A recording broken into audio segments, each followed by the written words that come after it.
AngelTech 2020, the live summit. We're so glad you could be with us today. And I have to say with some sense of consideration that I'm glad that all of us can be here today, because I think we can all appreciate what our world and what our industry has been going through lately. And this is one of the reasons why we put together the online summit. We regrettably had to reschedule our event that would have begun on 31st March. But we were glad to do so because we were thinking about your health, the health of your families, our health as well. And we do look forward to the rescheduled event in mid-November. Excuse me. I'd just like to say a few words in opening before we begin. We have a number of great presentations today. In some cases, we will have presentations delivered live.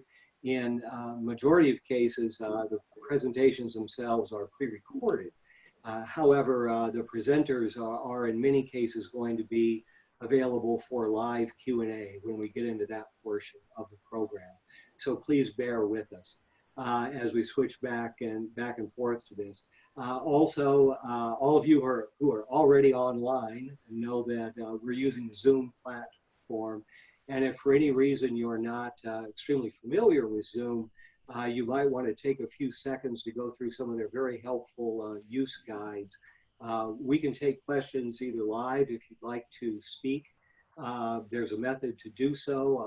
I will not try to be the guide. Zoom does a much better job at that than I can. But we'll also take questions if people obviously just want to type them in as well also. We've had some feedback from some of our colleagues who have done events like this with other major organizations, especially our friends over at Epic. And Jose Pozo tells me that he tends to favor the written Q&A, but the idea of this program is to make it as interactive as possible. We all know we're not in Brussels. We all know that we're sitting in our home offices or maybe our regular offices, or maybe we're somewhere else altogether watching this program on a mobile device.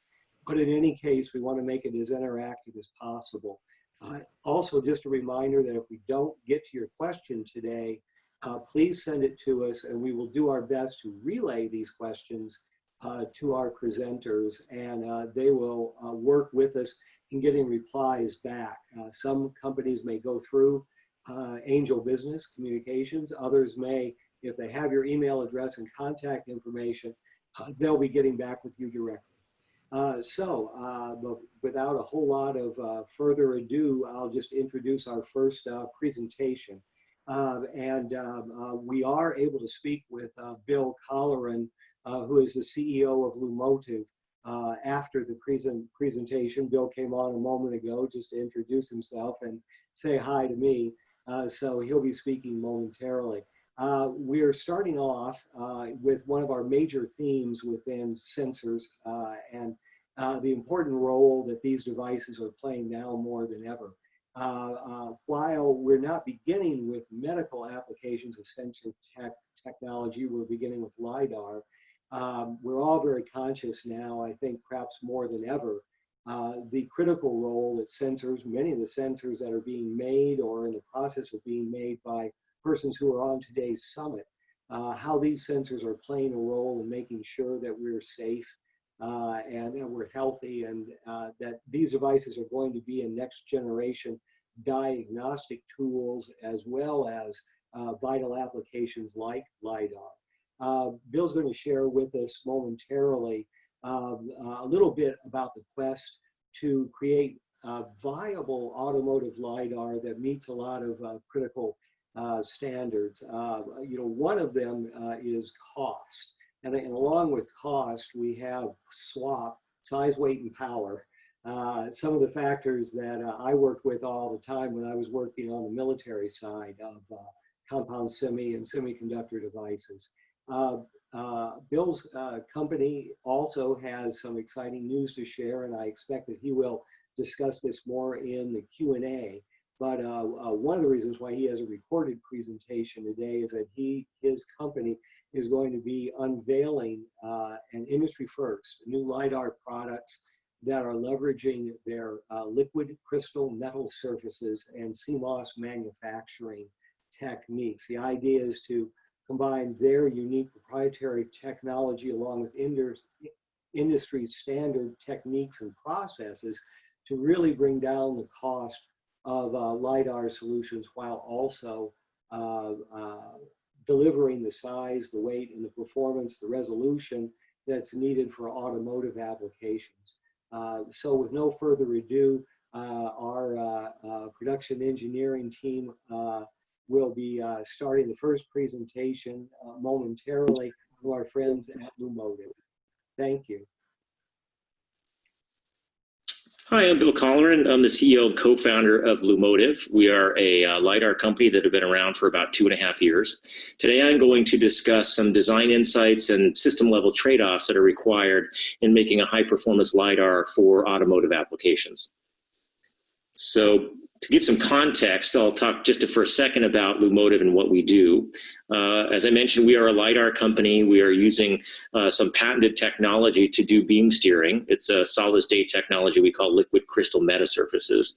And you can see in the upper right of this slide 3 generations of our liquid crystal metasurface. In each case, getting better, faster, cheaper, that sort of thing. We're excited about the technology because we think it uniquely scales not only for things like automotive, which require relatively long ranges, but also in industrial, and even scales down in size for mobile phone applications. So something that can address a broad range of markets is important. We have a small but very experienced team, received funding at our inception from Bill Gates. And in the lower right, you can see our first prototype unit and a still frame from a point cloud that we generated in a driving environment. So it made a lot of progress in a short amount of time. But let me talk about the trade-offs that I alluded to earlier. And I'll start with some of our conclusions, and we have some takeaways about each of the subsystems in a typical LiDAR. So starting with the transmitter, we think it should be based on edge-emitting laser diodes, and I'll give some rationale in just a few minutes as to why. In terms of the beam steering subsystem, we think having a solid-state 1D scanning is important. 1D scanning meaning that you have a line scan that scans in the horizontal dimension, and you, in parallel, do ranging for a number of pixels in the vertical dimension. It's also important that that beam steering system has a large aperture in order to get good range and obviously a large field of view. And then lastly, the receiver needs to be a multi-channel receiver, and we think it's best to be silicon-based time of flight. That's for simplicity and cost. So let's talk a little bit about 2 important dimensions of automotive LiDAR. One is performance, and the other is what we call commercial viability. And I'll talk about each of these here on this slide. So the first is for the forward-looking LiDAR in automotive. Range requirements are 200 meters or thereabouts in bright sunlight with a low reflectivity target, 10%. In some of the tier 1s and automotive players and some of the robo-taxi companies you'll talk to, 200 meters, maybe 175 meters, but it's about that order of magnitude, certainly. In terms of resolution, people are looking for 0.1 degree by 0.1 degree across a field of view that's at least 120 degrees by 25 degrees in the horizontal and vertical dimensions, respectively. And as a point of reference, that gives you 300 kilopixels per frame. And then lastly, on the frame rate, it's 20 frames per second is the update rate that folks are looking for. In the other dimension, as I mentioned, that we call commercial viability, it's more qualitative. But we're looking for small size, a relatively small form factor so that the LiDAR unit itself can fit into the bumper of a car, headlights, that sort of thing. Reliability is obviously important in a relatively harsh environment where you have to operate over a large temperature range, withstand shock and vibration, and still have a long life. And low cost is obviously important for any mass consumer adoption. And so those are the dimensions you have to think about. Now let's look at one of the challenges, and that is, I mentioned the number of pixels and the frame rate. Combining those two at 300 kilopixels per frame times 20 frames per second gives 6 million pixels per second. Or looking at it the other way, it's 166 nanoseconds per pixel. Now here's the challenge. At the speed of light, 3 times 10 to the 8 meters per second, a 200 meter round trip time is 1,333 nanoseconds. But we only have 166 nanoseconds per pixel. So that means that you have to either be having multiple pulses in flight simultaneously, and there's ways to do that, but not on the order of, not by a factor of 10 that we need. The other one is to take multiple measurements in parallel, on the order of 10 measurements or tens of measurements in parallel. The 166 nanoseconds per pixel assumes you do one measurement per pixel, but in fact, many systems require several measurements to average up and get better signal-to-noise ratio. So really what you need is many tens of pixels that are measured simultaneously. And this is why we look at the different scanning alternatives that can achieve that. With a flash system, you can get all of your pixels simultaneously, essentially. But in order to get a certain amount of optical power per pixel, in order to have decent range, the total number of amount of optical power is just too high.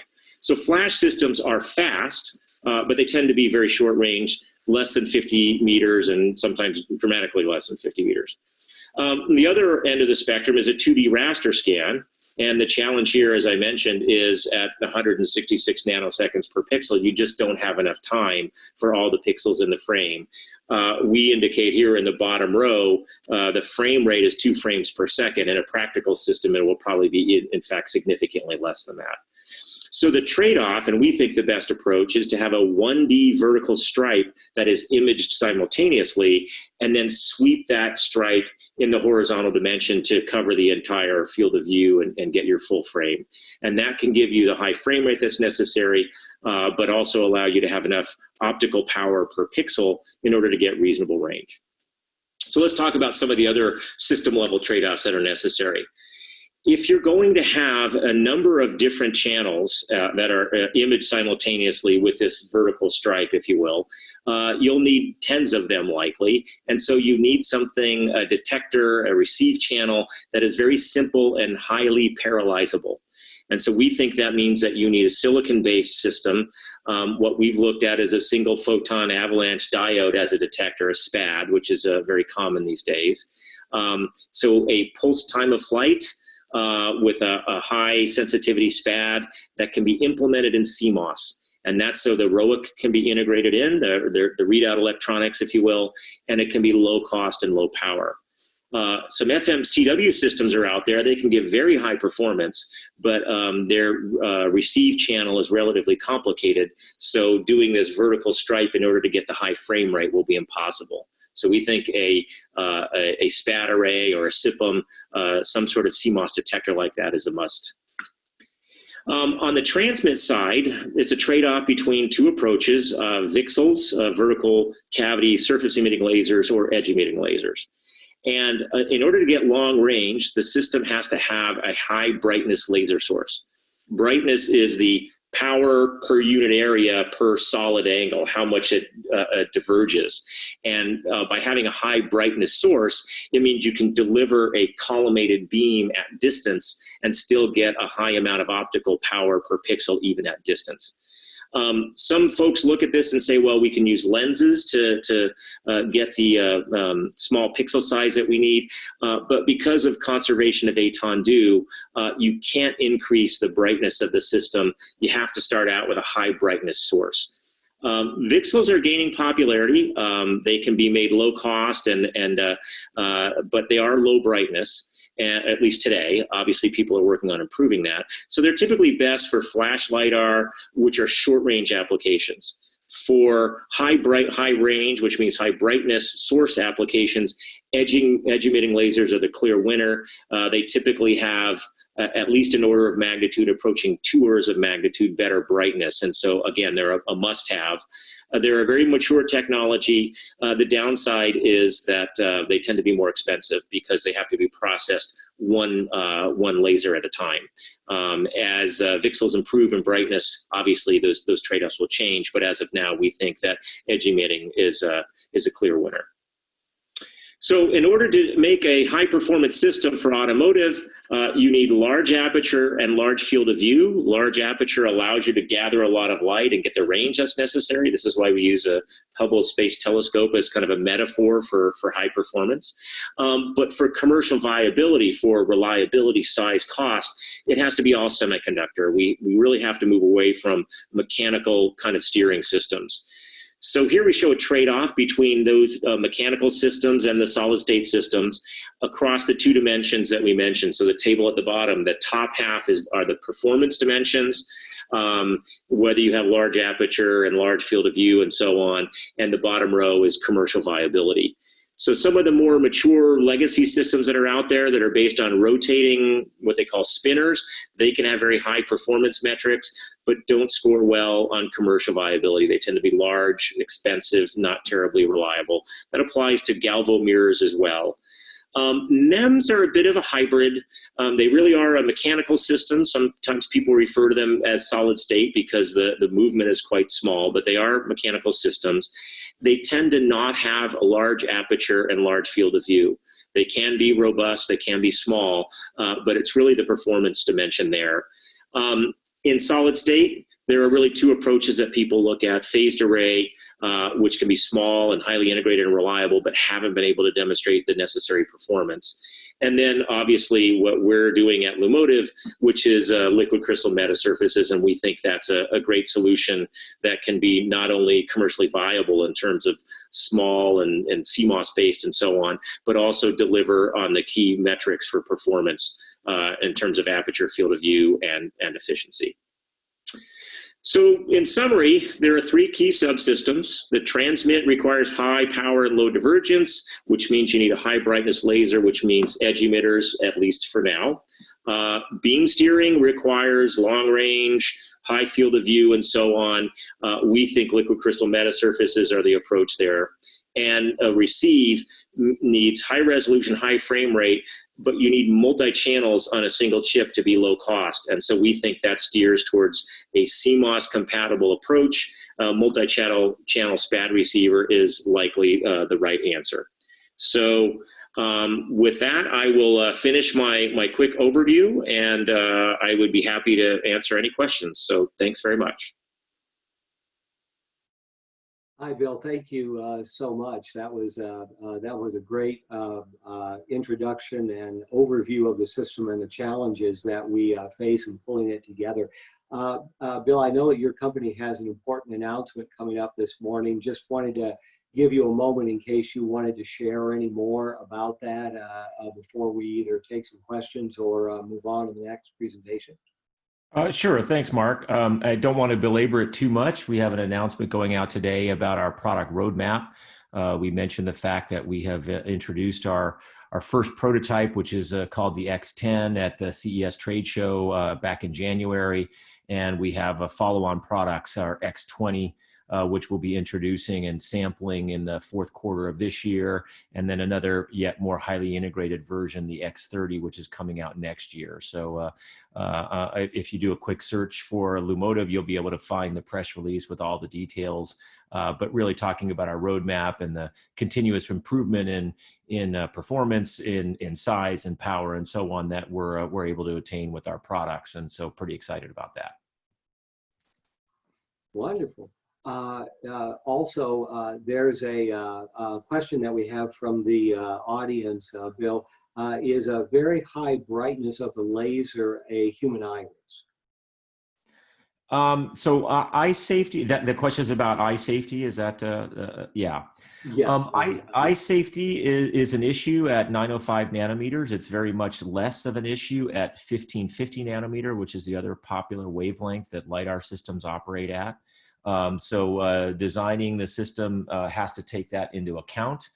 There are a number of factors that go into eye safety. It's not just laser brightness, but it has to do with collimating optics and lots of other things. So that is certainly a trade-off.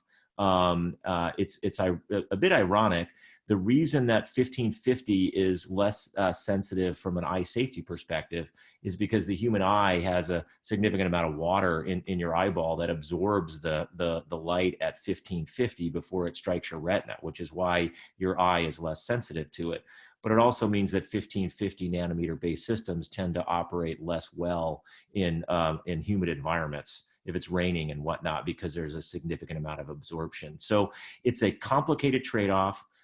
Yes, eye safety does matter. That has to be engineered into the overall solution. And there are too many factors to really draw a simple conclusion about that.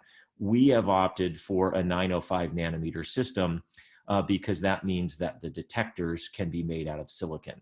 At 1550 nanometers, detectors have to be made out of more exotic semiconductor materials, indium, gallium arsenide, and the like, and that tends to make them much more expensive. So again, lots of trade-offs to be considered, but yes, eye safety is one. Okay, great. Bill, one other question has come in, and I think it'll probably be about the last we can address because of our time factor. And this comes from Stefan, looks like Schoenholz.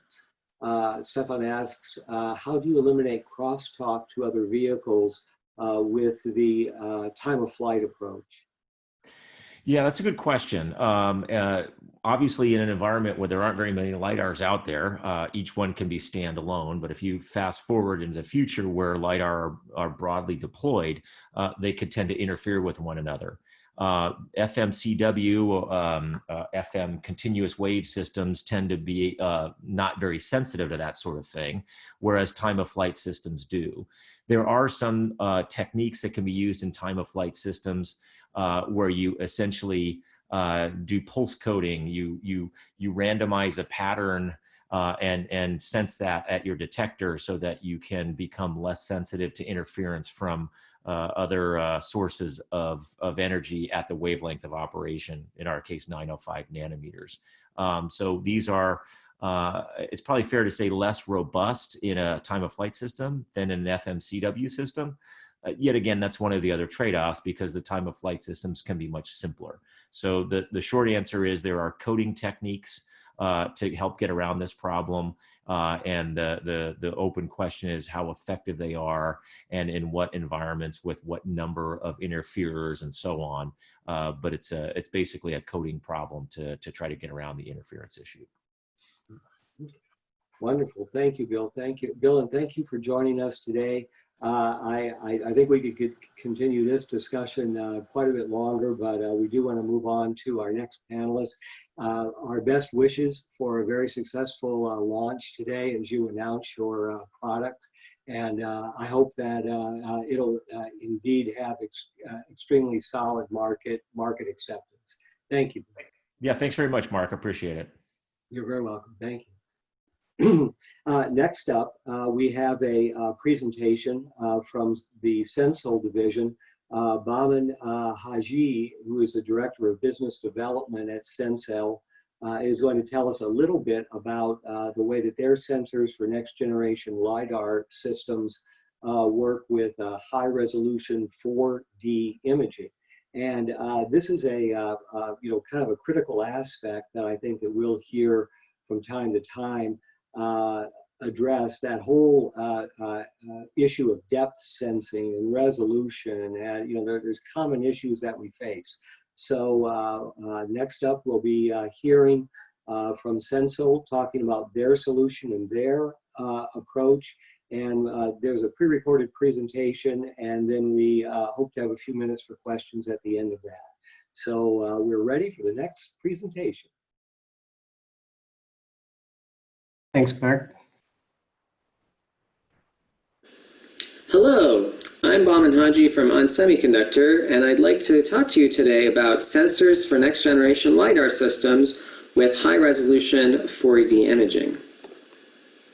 What is 4D imaging? If you look at the two videos on this slide, you'll notice that they look like they were taken with a monochrome camera. But what if I told you that the same sensor that captured these videos could also give you a depth map for every frame?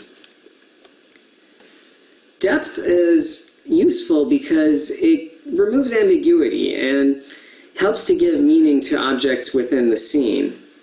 So it can be very powerful for a perception algorithm to have both depth and intensity, which is why LiDAR sensors that give you a high-resolution depth map have become such a critical piece of the autonomous perception suite. So 4D imaging simply means getting depth and intensity from a single sensor simultaneously for every pixel output.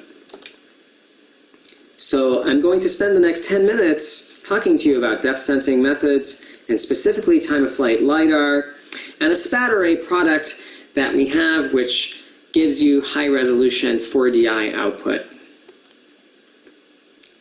But first, a little bit about ON Semiconductor. We're a $5.5 billion global company headquartered in Phoenix, spun off of Motorola and became public in 2000. We've grown organically and through acquisitions since then. And I come from the Sensel division of the Intelligent Sensing Group, which offers CMOS image sensors, radar, and LiDAR products for a host of variety of different markets, of which automotive is the largest by revenue, both within the Intelligent Sensing Group and across our broader business groups across ON Semiconductor.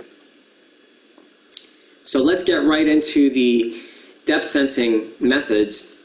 There are many techniques to generate 4DI, which will ultimately be used by the perception algorithms.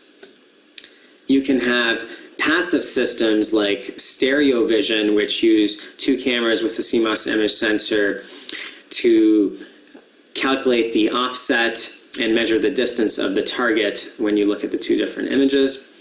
This can also be done with a single sensor, using pixel level phase difference of the ambient light that it's capturing to calculate the distance. But more commonly, you have active systems with infrared illumination. Structured light, where you have a predetermined pattern that's illuminating the scene, and a camera that's going to capture that pattern, and more specifically, the distortion of that pattern will tell you the depth at the different points in the scene. You also have time-of-flight cameras which use an indirect time-of-flight method, a single sensor that's going to be measuring the phase difference of infrared light that's reflecting off the objects. And finally, direct time-of-flight LiDAR, where you again have an infrared light, but this time, instead of it being modulated, you have very short pulses that are reflecting off the object and coming back to your sensor, and you're calculating the transit time to get the distance to the object.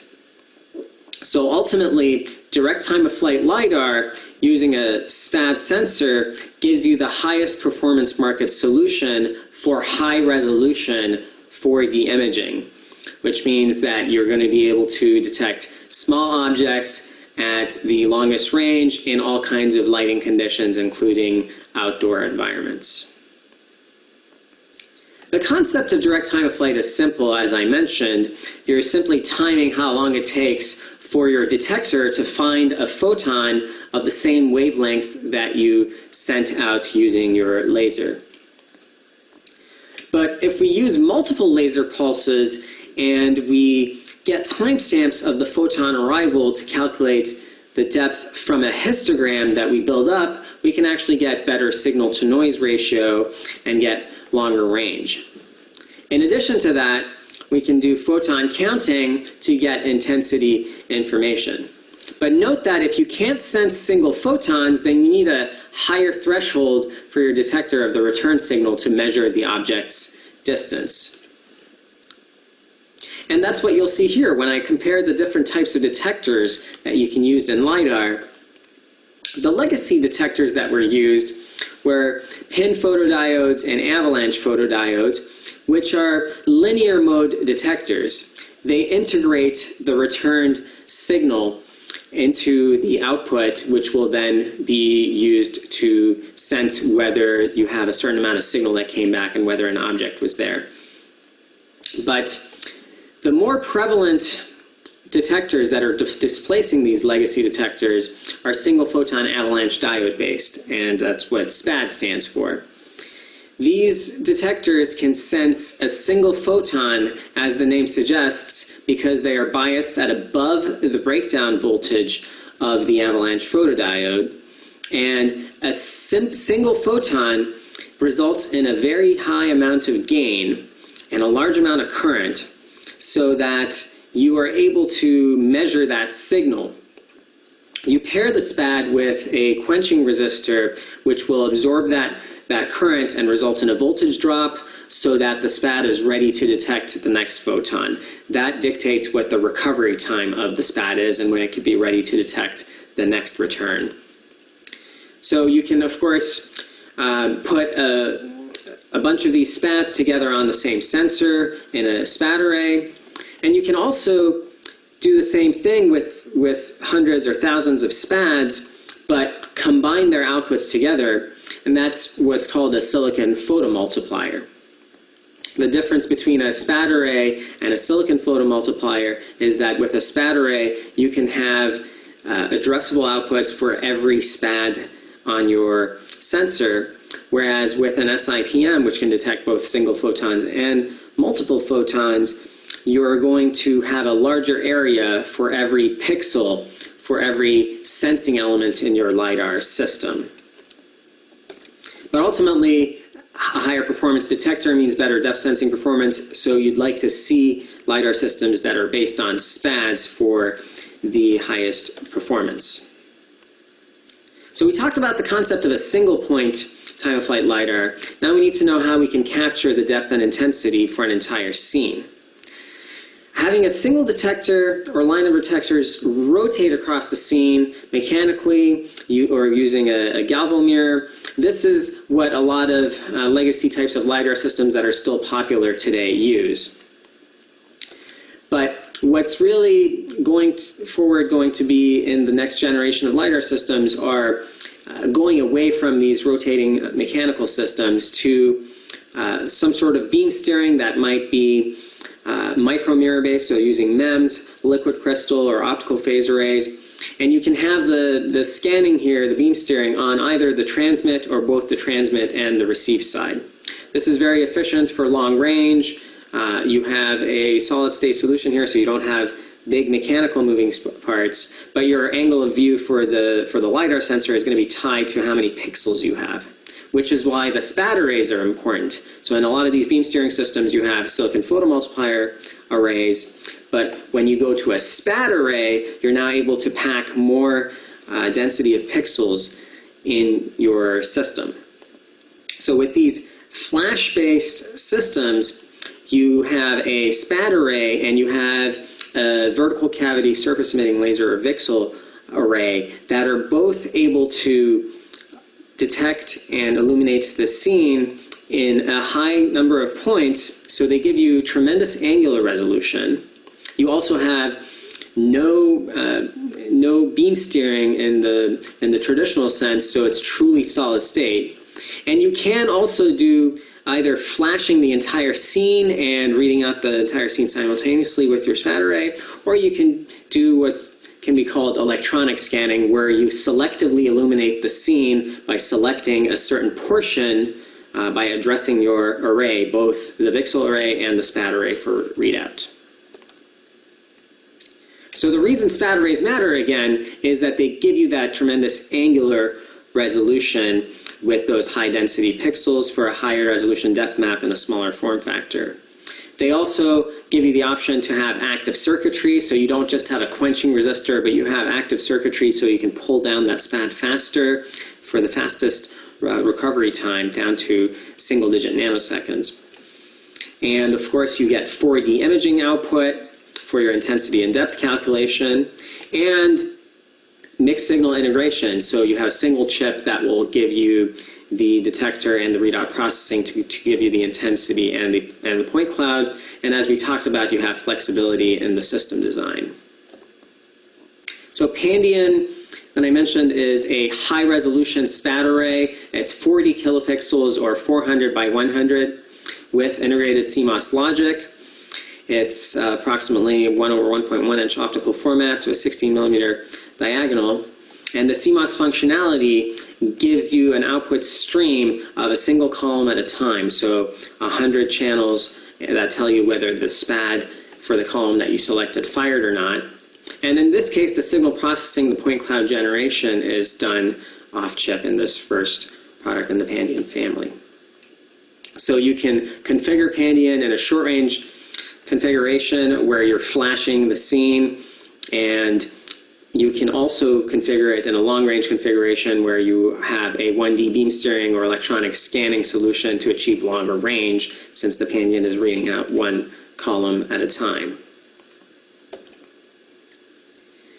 We've made an evaluation kit for Pandion to make it easy for integration, which includes all of the processing as well as the GUI for displaying and saving the 4DI output and the raw histograms that Pandion generates. So that's what you see on the left. The blocks in blue are the laser and the optics, which are not provided as part of the evaluation kit, but it allows you to very quickly do prototyping and build a LiDAR demonstration system like the one that I'm showing on the right side that we built by adding the laser and the optics to the eval kit. Of course, the Pandion chip can then be used in a final form factor product design. Here are some examples of videos where we've used the Pandion Flash LiDAR demonstrator shown on the previous slide for various applications, including industrial, consumer, and automotive. So with that, I'd like to leave you with my key takeaways. 4DI, giving you depth and intensity, synchronized simultaneously from the same sensor, is very useful for perception algorithms, and Pandion is the first in a family of commercially available high-res battery products which enable 4DI. Thank you for listening. And thank you, Bobbin, for giving us such a great presentation. I appreciate, and I think a great example of how a photo really brings home what the technology is able to offer. And some of the shots that you shared at the very end of the presentation were fabulous. And imagine that kind of resolution is coming out of LiDAR technology now is pretty amazing. We're kind of running short on our time right now. So if anyone has any questions for the Central Division, Baman Haji, please send those to us. We'll get those over to him, and we'll be happy. But Bobby, if there's anything else that you want to add, if you're with us still, please feel free to jump in. No, thank you, Mark. Thanks for the opportunity to present, and my contact information is on the last slide if anybody wants to reach out directly. Wonderful. Well, thank you so much. Okay, next up, our next presentation is going to be delivered by Ronald Mueller. Ronald is the founder of Vision Markets. And while we're looking at imaging needs within either automotive applications or any kind of an autonomy situation, in addition to LiDAR, whenever we look at a scene in front of us, we have to be able to use, in some cases, the next generation of super high definition or high dynamic range imaging. And we're going to be studying that very shortly. Ronald will be sharing with us the presentation about entitled Sunshine Tunnels Bridges, the State of the Art of Automotive Vision in Difficult Lighting. Also, time permitting, we'll have a short Q&A at the conclusion.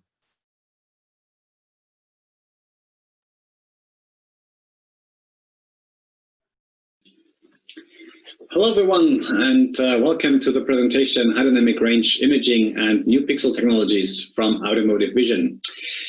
My name is Ronald Miller. I'm the CEO of the company Vision Markets, and it's my great pleasure to welcome you to our presentation here today. as most of you are, or all of you are in the sensors field. Certainly, image sensing is known to you and to most of you as one of the most powerful sensor modalities. And in that image sensing field, the high dynamic range of imagers are one of the critical and most challenging areas of innovation and research. And we would like to show to you new advancements and innovation that has been coming up just very recently from various players. And we would like to show what this is about and what impact you can expect from those innovations. So my company, Vision Markets, your global growth in machine vision, that's our claim, that's what we do. So all our business, all our consulting activities are dedicated to growth initiatives, may it be in M&A consulting, may it be in business strategy consulting, marketing consulting, recruitment consulting, and on top of that, we are also having a branch which is a dedicated marketing agency that does content marketing and digital marketing services as an outsourcing opportunity to companies from all over the world. So now let's get into the subject here. We are looking now at a picture that could have been taken by a front-looking camera of your autonomous driving system or of your driver assistance system. In both cases, if you look at the picture, you can imagine that this is not the image quality you want your automatic system to rely on. There could be a deer in the dark left side of the picture that is about to run on the street. The camera would not be able to see that. There could be a child with a ball playing in the right dark side of the area of the picture. The camera would not have a chance to see that. And that's because you have, in the middle of the picture, you have a very bright area, which is the sunset. And on the left and dark side, you have very shadowy areas. And a big challenge in image sensing is achieving a high contrast, high level of detail with one capture in both bright areas and dark areas at the same time. Why that's the case and what solutions to that problem are now available is what we are going to talk about today. So this is the concept of a traditional pixel. On the right side, so on the x-axis, you have the exposure time. On the y-axis, you have the charge level that is collected in a pixel. So over time, you have photons falling into a pixel. They are creating electrons. Those electrons are accumulating inside the pixel up to a certain level. When more photons are coming in, as you see on the very right side, that is basically a signal that cannot be captured by your sensing device, which is the pixel. And by that, this information coming from those photons is not captured anymore. So with a short exposure time, you would have many photons or many areas where the pixels remain empty. So they are remaining very dark and do not get enough photons. On the other hand, you might get areas where you have a good contrast in the bright field. Now, when they make the exposure time very long, you will have sufficiently amount of electrons also in dark areas, but you have a large number of pixels which are in this saturation level, as you see here on the right side. And both of that is not what we want, right? We want high level of detail, high level of contrast in bright and dark areas with one capture. You have a different pictures or one picture of different evaluation kits of latest image sensors that we have been mounting on a car. So we were lucky enough to support STMicron, OmniVision, Sony, and On Semiconductor to provide us with their latest image sensors and evaluation kits of those, and do real-life testing and analysis of these sensors. Right, so let's start off now with ST Micron. Let's now look into the concept that this image sensor is using, and that's really what's so revolutionary about that new concept and new architecture. So here you have one image sensor which has different photodiodes, different sizes of photodiodes. So each pixel is basically split up into a large photodiode and a small photodiode, as you see here. The large photodiode is able to collect a lot of light, a lot of photons are falling into that.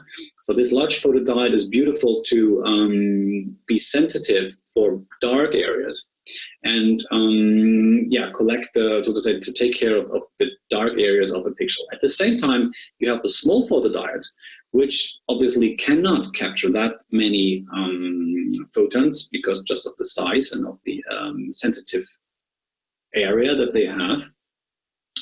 And by that, you already get a nice effect, which is the large photodiodes can be achieving a high level of detail in the dark areas. The small photodiodes can achieve a high level of detail in the bright areas. Now, on top of that, this pixel architecture is using a dual conversion gain. Now that means you can read out both or at least one of those photodiodes. In the case of this sensor, is just one of them. You can read them out with different gains. So here you can make one readout with, for example, 3 times multiplier gain, and on the other in the next round you can read it out without the gain, basically with a factor of 1. Let's move on to Sony and the IMX390, or now more preferably the IMX490, which is what Sony recommends as for new designs. Now that has a very similar concept. Again, you have a large photodiode, you have a small photodiode, and then you again have different readouts, so low conversion gain and high conversion gain. But in case of the IMX490, this this dual readout is applied to both photodiodes. Okay, so that means that you can achieve, or you get 4 images out of one capture. One per photodiode, and then again 1 for every conversion gain. Then you have OmniVision, which is again a very interesting solution here, but slightly different. You have again a dual readout, plus they are having a dual photodiode, but they also have different exposure times, and that again leads to different effects. So you can have one image here. You get one image and one exposure and 3 images out of one capture with this image sensor. Now, a little bit different concept is applied on semiconductor. Here you have still a single photodiode, but there is kind of a big basin underneath that photodiode where electrons are conducted and deducted from this pixel in this big basin, and that means that you do not, or it takes a very long time until you can, or you achieve that level of saturation. Okay, so you maintain the linear response here of that pixel, but you have, so to say, the pixel itself, and then you have this overflow basin, and both of them are read out separately. Both of them are read out with different conversion gain, and that again leads to a quite amazing high dynamic range. Now, just to give you some impressions, so what you see here, this is, so to say, could be the image of the large photodiode with a relatively long exposure time with a high conversion gain. So that would result in such an image with a big oversaturation in this bright field. This one here could be captured by the small photodiode with very little to none detail here in the area of the street, in the dark areas, but a nice contrast in the outside view and in the bright area.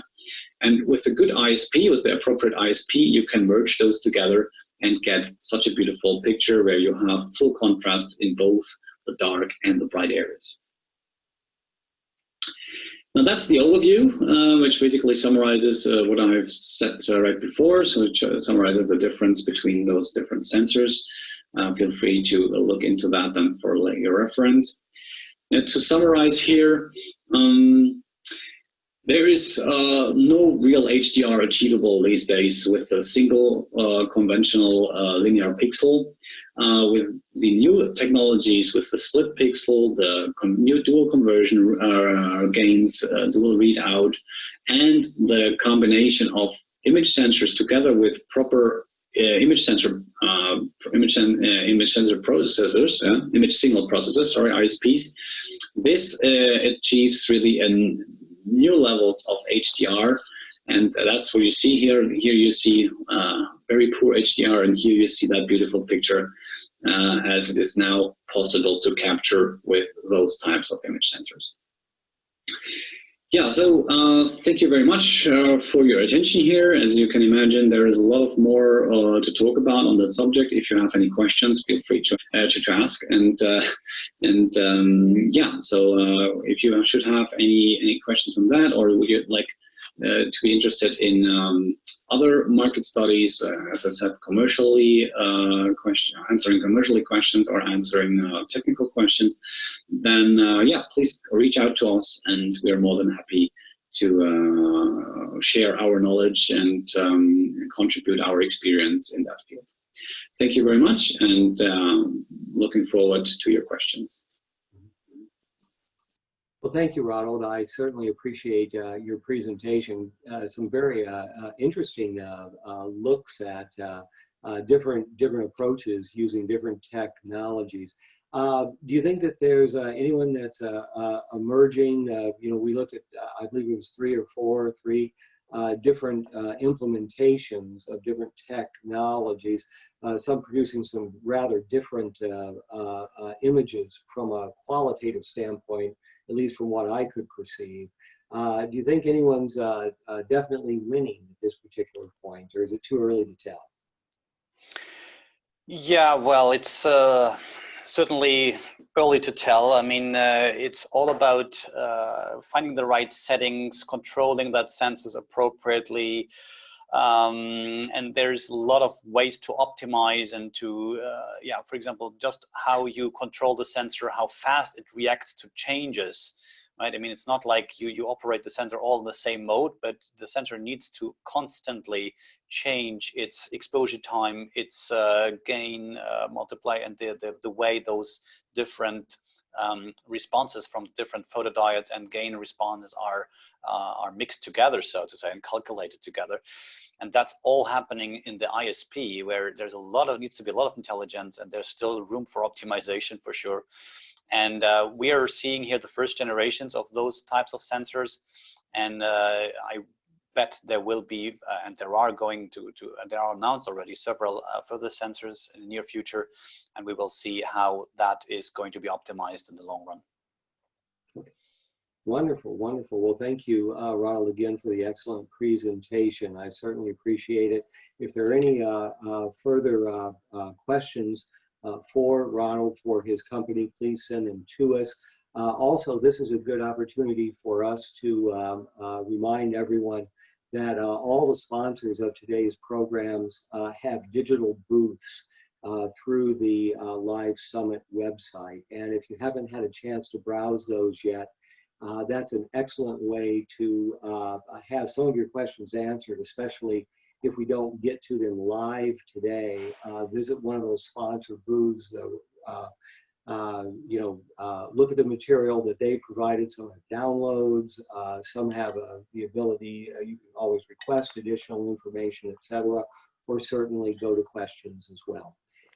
So next up, we have a presentation from Angus Pacala. He is the CEO of Ouster Incorporated. And with the wonderful title, I swear everyone's getting more and more creative with their titles these days. Silicon Eats Industries and LiDAR is next. I have a sneaking suspicion that this is going to be talking about the transition from phased array technologies or technologies that utilize 3.5s, and the fact that we're going to be moving into more and more CMOS based areas and the advantages of that. So Angus has a pre-recorded presentation. There's no a live Q&A following. However, if you please send us your questions, we'll be very glad to relay them. Thank you.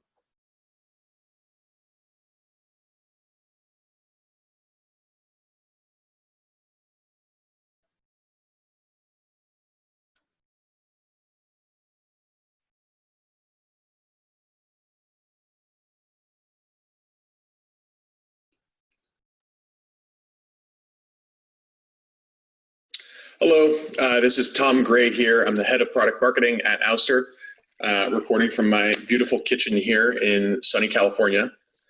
Thank you all for having me. Unfortunately, Angus, our CEO, was not able to make it. He's caught up at our facility here in San Francisco, helping get our production ramped, given all of the unusual events that have occurred.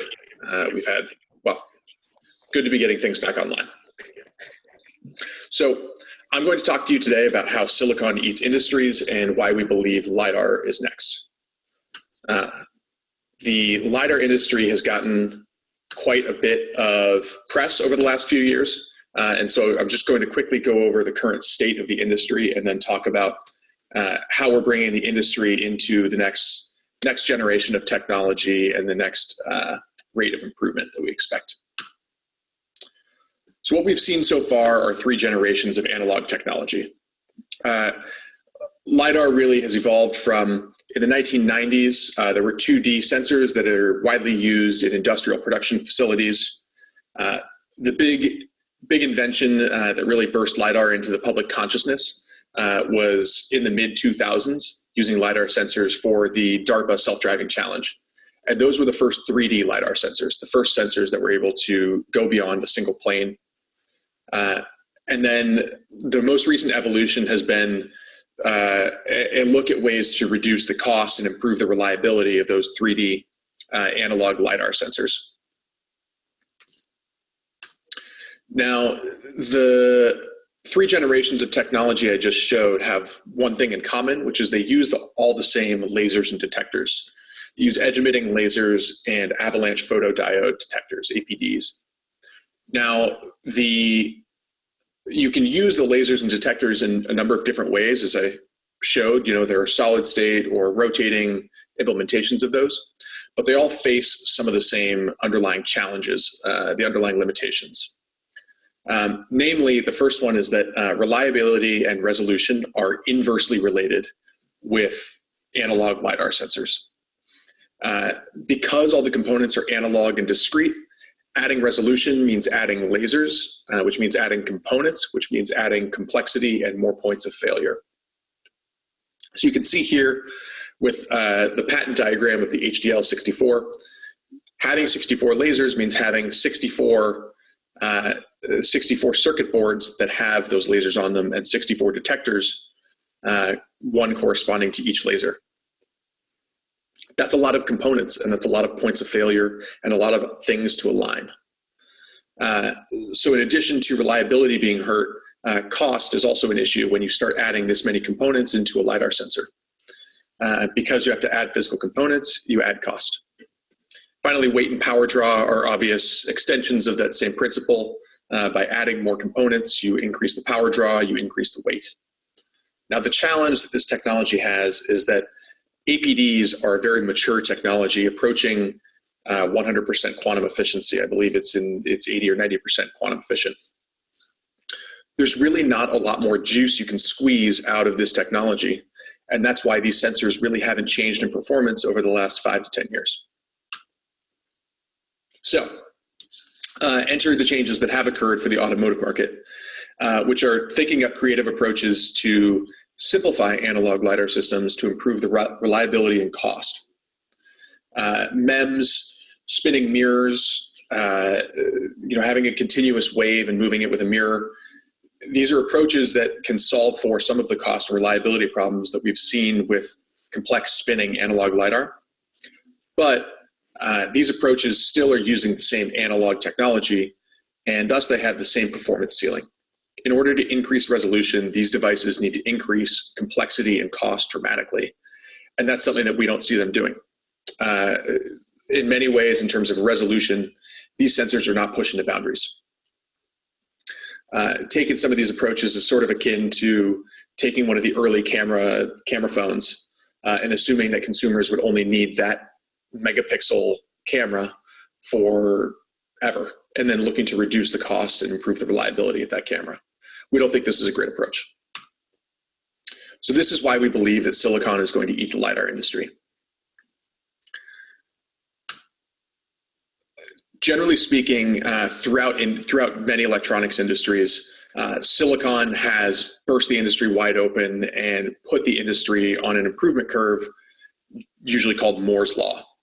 So we saw this first in the computer processing industry. This is the origins of Moore's Law, where the first computers, in order to improve performance, what they would do is they would just build larger, more complex computers. These ultimately ended up being housed in massive multi-building complexes. What Intel did and what the first microprocessors did is they miniaturized this technology onto a chip. And by simplifying the complexity of the system, they allowed decades of future growth to build out of that simplicity. So we've seen this digital explosion in a number of industries, CPUs being the first one, and then evolving into telecoms and graphics processing units, all the way up to artificial intelligence, smartphones in the 2010s. We continue to see this digital revolution taking industries, and with the introduction of our sensors, we believe LiDAR is next. So why are Ouster LiDAR sensors different? Inside, our sensors have a full all-semiconductor design, with all of our lasers and all of our detectors being printed on silicon chips. What this means is that our sensors can be the highest resolution sensors on the market while also having the smallest form factor on the market. Our form factor does not change with resolution changes inside of our sensor because we are able to pack everything onto a microchip. Our detectors are roughly the size of a grain of rice. It's trivial for the size of the sensor. Our sensors are reliable and rugged because all of our detectors are printed onto a chip. And our sensors are affordable because we don't need to add components in order to increase the resolution of the sensor. Now, that's all well and great for performance today. And in the market today, we have among the highest resolution sensors on the market, but certainly there are others that are comparable in resolution. But what's really interesting about silicon eating LiDAR is the future improvement that can be expected from the technology. So we've seen this vote of confidence from Apple recently. They've decided to use the same VCSELs and SPADs, the same lasers and detectors that we use inside of our LiDAR sensors. Apple uses these both for Face ID, as well as they introduced them on the new iPad Pro. And they chose the same LiDAR technology that we did for all the same reasons. It's all semiconductor, it's low cost, easily scalable, it's rugged and reliable, and most importantly, it's improving with Moore's Law. Apple, as a consumer electronics developer, understands that improvement in the future is one of the most important components of a technology, because not only are you competing with what's on the market today, but you need to be sure that you are set up to compete successfully 5 years from now. So when talking about the simplified architecture of the sensor, I referred to the grain of rice that are our lasers and detectors. Those you can see on the side view here on the sensor. The two little rectangles inside are representative of the size of our lasers and our detectors. The whole system is 2 chips, 2 lenses, and a turntable. And it reduces the component count compared to like that HDL image by 100 to 1,000 times. You can see the difference in resolution. We see the future of autonomy and remote sensing being highly dependent upon resolution. From the scene on the left, you really can't make out what's happening. In the scene on the right, it's crystal clear that there's an excavator here with a crew of people standing around working on a construction site. And then here's a quick view of the output of the OS1-128. You can note the clarity of the edges of the building, the full resolution. You can even read the words printed on the building.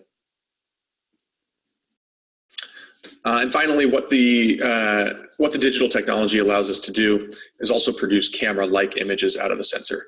So many processing technologies require, are built around camera formatted images on a strict grid of pixels. Our sensor produces an output that is identical to that strict grid of pixels that comes out of a camera. So 2D algorithms work natively on the images produced by our sensor. We offer both an intensity layer, which is the strength of the laser return, and an ambient layer on every point in the point cloud. The ambient layer is actually capturing the natural sunlight. So what does this mean for the future? Well, today, earlier this January, we introduced our full suite of products. Our new 128-channel sensors are available in a short-range, mid-range, and long-range option. The OS0 is the only 128-channel short-range sensor. It's the highest resolution short-range sensor that's available today. The reason we're able to do this is because the cost structure, whether it's a short-range or a long-range sensor, is roughly the same. The chipset is identical, and it's a matter of how we manipulate the light. So we offer a 90-degree field of view, 45-degree vertical field of view, and 22.5-degree field of view with varying ranges. So Ouster is a company, what we've built around this digital LiDAR technology. It's been 4 years of development since the mid-2000s. We're on our 7th generation custom ASIC that we design in-house. We continue, each generation of our sensor will be on a new ASIC. The form factor won't change, but the resolution will continue to improve with Moore's curve, doubling approximately every 18 months. Our investors believe in the vision that we've laid out with digital LiDAR.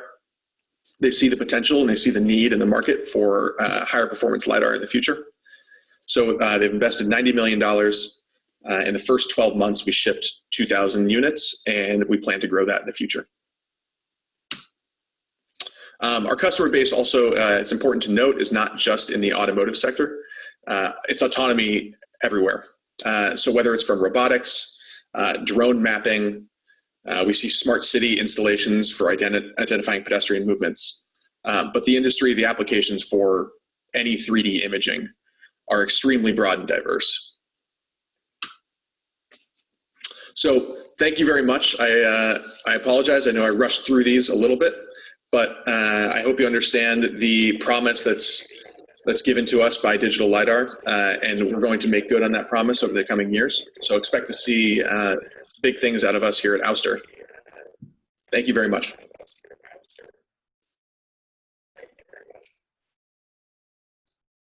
Well, thank you to our friends at Ouster. I appreciate their presentation. It's exciting to see the products that were being talked about as concepts, say at last year's AngelTech, or even the year before that, have now turned into real products that are actually going out and going into test and qualification and other applications with customers or potential customers. That's very exciting. Again, there's no one to take live questions, so if you have any questions for Ouster, please send those to us, and we'll be very glad to relay them. We're moving on next to a presentation from Amir Altahir. And Amir is with us. He's the CTO of Hybrid LiDAR Systems. His presentation is pre-recorded, but we'll have a live Q&A afterwards.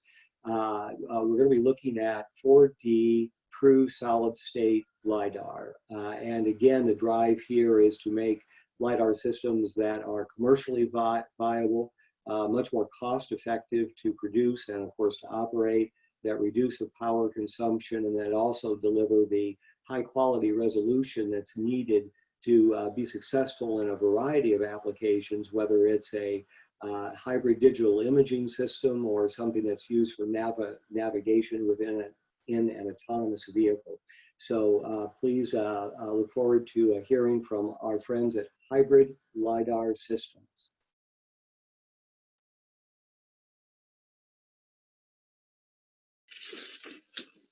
Hello, my name is Nina Marta Dembowski, and I am the assistant of Dr. Amre El-Taher.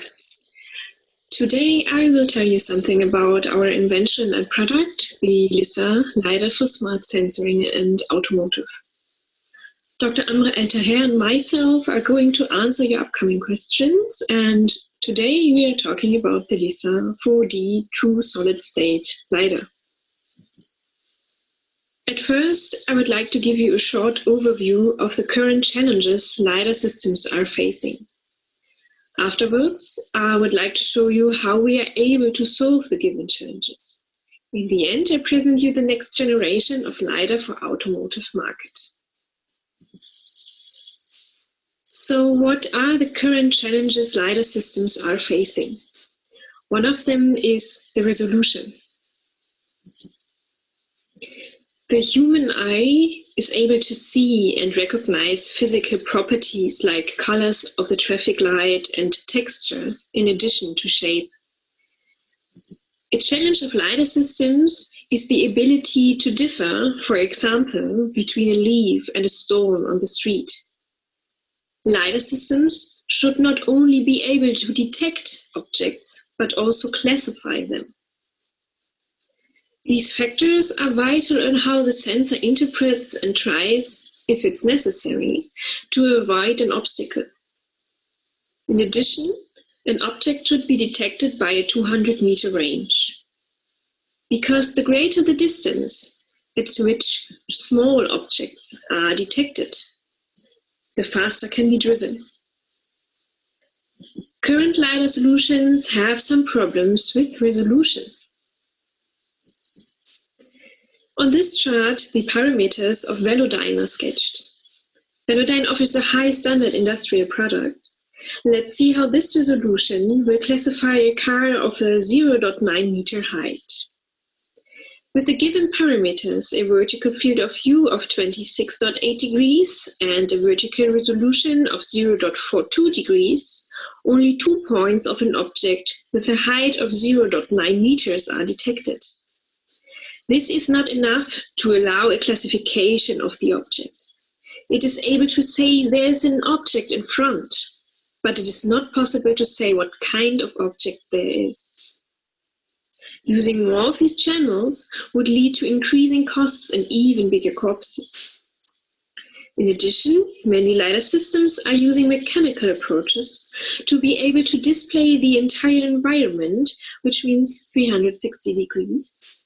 But mechanical approaches have some drawbacks as well. Mechanical systems are facing the limitation of rotating mirrors. Due to the rotation of the mirrors, we have a limited resolution. As the equation on the bottom shows, with point-by-point scanning, this approach is limited to a 20,000 points resolution. Another challenge is the active-to-readout ratio. To give a brief definition, the active area is the area that accepts photons, which can also be presented by the number of pixels. The readout area is the area that is responsible for the calculation of the distance to each pixel. The aim of reaching a higher resolution is limited by the active-to-readout ratio. Due to the limited chip size, the active area is limited to 5 to 40% of the surface, as you can see here on the right side. Here you see that the given chip size is limited by the waiver and the production of a chip. So the limited given chip size has to be shared by the active and readout area. How to optimize the active-to-readout ratio? On this chart, you see a summary of current LiDAR systems which underlie the challenges just described. we are able to reduce the active to readout ratio, as you can see on the right side of this chart. We have invented a new measuring method that enables a reduced need of 20% of the surface of the chip for readout. We are offering a resolution of more than 120,000 pixels in far field and more than 240,000 pixels in near field. Simply said, this is the chip size we are offering due to our patent method. The active area covers more than 80% of the chip area.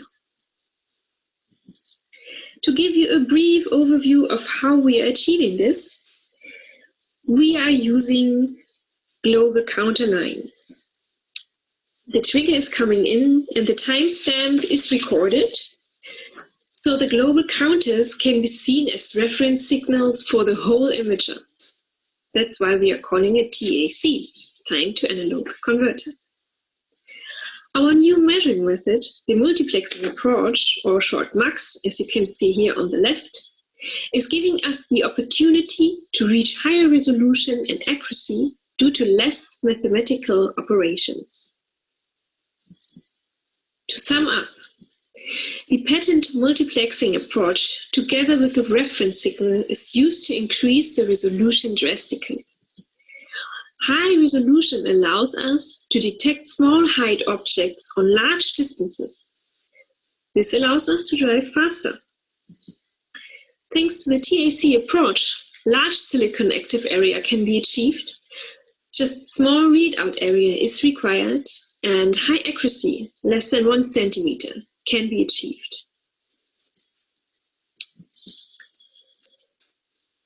Now I'll tell you something about our product, the LISA 4D True Solid State LiDAR. Our product shows several possible industrial applications. We are currently working with an industrial partner. Here you can see the product details for short and long range of the adaptation for the automotive sector. Our product, the Triple, is composed of the front side as well as right and left edge. The front edge is covering the far field, long range, by using laser diodes, while the edges are covering the short range by using vessels. We are using 2 different wavelengths, as you can see on the following slide. On this chart, you can see details of LISA automotive on a vehicle. We are able to scan and record near and far field at the same time. We are using different wavelengths, which enables us to measure both fields on the same time without disturbance. To give you a short and brief summary, thanks to the patent TAC approach, active to readout area is enhanced dramatically. This leads to at least 2 times VGA resolution in a compact size. High measurement accuracy is possible. Thank you very much for your attention. We are looking forward to your upcoming questions. Yes, thank you so much. That was an excellent presentation. I appreciate some of the advances that are being made. You mentioned that that the device is already at a product stage, and I believe that you're working with a current lead customer. I know these things are often covered by NDAs, and you can't say who the customer is, but is this in a autonomous vehicle type application, or is it perhaps a commercial vehicle, or anything else that you can share with us? Hello, Mark. Unfortunately, the voice was not heard as good as enough. Would you please repeat the question? I'm very sorry. I can't hear what you're saying, sir. Could you speak up a bit more? Did you raise a question to me? Yes, I did. I said that near the end of the recorded presentation, that there was discussion about a application of the technology, and I was asking, is that application in an autonomous passenger vehicle or a larger vehicle? We're hearing a lot now about automated trucking systems. So I was just curious. I see. Yes, yes. For the moment, we are targeting some autonomous ships. So during the containers are take out from the sea to the boat. We are involved with some very well-known customer in this field to provide him with our LiDAR to prevent any troubles during this movement of containers from the ship to the port. Because there are many accidents are done, and due to our high resolution LiDAR, we are able to differentiate between small objects and containers, and one boy is going and so on, in order to make this operation as safe as possible. Parallel, we are working also for OEMs for autonomous driving, but not in level 5. So it is targeting level 3.5, and for full autonomous driving, our high resolution LiDAR can also be in operation for that. But we don't have use case at the moment. Okay, wonderful. Thank you for the information that you can share with us. It's always exciting to see products as they move much more closer to market and are seeing real world applications. If there are any other questions for our presenters, please send those to us and we'll relay them. And again, all of our sponsors have digital booths that provide more information about their products, their research initiatives, and programs that they're engaged in right now. So I'd like to introduce our next presenter. We're going to hear from Heinz Oya. Heinz is Director of Strategic Partnerships at the company. He's going to be talking to us about LiDAR, ADAS, and the autonomous shuttles of tomorrow. One of the interesting things that I find about Heinz's company is their appreciation for the fact that autonomous shuttles are probably going to be, and already are, one of the current applications of autonomous technology. And I think there's a huge potential of growth there. So we'll let Heinz tell us a bit more about this market and other markets and how they all work together.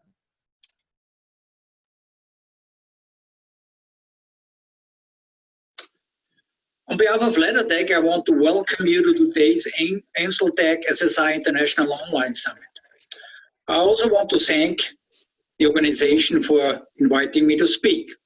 Over the next 10 minutes, I will give you a high-level overview of some challenges around LiDAR, advanced driver assistance systems, and autonomous shuttles from AngelTech's perspective, a leader in the development of solid-state LiDAR sensors. Let's start with key urban transportation challenges: traffic congestion, vehicle emissions, road accidents, wasted time productivity, the meantime, increased social distancing. At the end of the day, it's quality of life. That's where autonomous shuttles come in. As an alternative to passenger cars, autonomous shuttles are part of the solution, helping to solve these challenges. They have a small size, which means they are flexible, so they are better suited for city centers, campuses, low-density areas. If they are electric, they can improve quality of life in dense city centers, considering environmental issues. They are shared, that means low cost per user, less traffic, less parking, and better ROI compared to privately owned vehicles. And they can operate around the clock, which means less idle vehicles, multi-use, and again, better ROI. So what's the sensor technology mix for an autonomous shuttles? There is a general consensus that various technologies are needed to ensure full sensing. It's camera, it's radar, it's GPS, and last but not least, it's LiDAR. So let's have a look at today's advanced driver assistance systems. ADAS systems doesn't perform well in 100% of the real world situation, and there are pain points which are inherent to technology. The system needs to make the following consideration. Visibility, it's required to function not only in daylight, but also at night and sunset. Pedestrians, the system needs to distinguish different types of pedestrians, like adults versus children versus bicyclists, and position like distance from a car. And the environment, like dusty construction zones or dirt roads. There is a debate. We hear that LiDAR is not needed, but we also hear that LiDARs are rapidly evolving and entering the automotive market. Why? Well, because the automotive industry requires distance information, angular resolution, and night visibility. LiDAR enables high performance in ADAS systems, enhancing both pedestrians and vehicles detection. It's in passenger cars and robotaxis, in buses and shuttles, in trucks and commercial vehicles, and industrial vehicles where LiDAR has great value. Looking into the automotive and mobility market, there are two areas which are said to be at the center of the robotic mobility disruption. It's high-end sensor technology and it's raw computing power. To quote an analyst from Yole, a leading market research firm, saying, growth rates are expecting to be impressive. In 2019, production of robotic vehicles was in the range of a few thousands worldwide. We expect production volumes to reach 400,000 units annually, with cumulative production of 1 million units by 2032.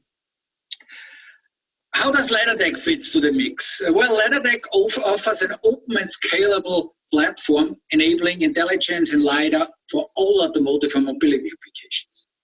The core elements are a unique component-based business model,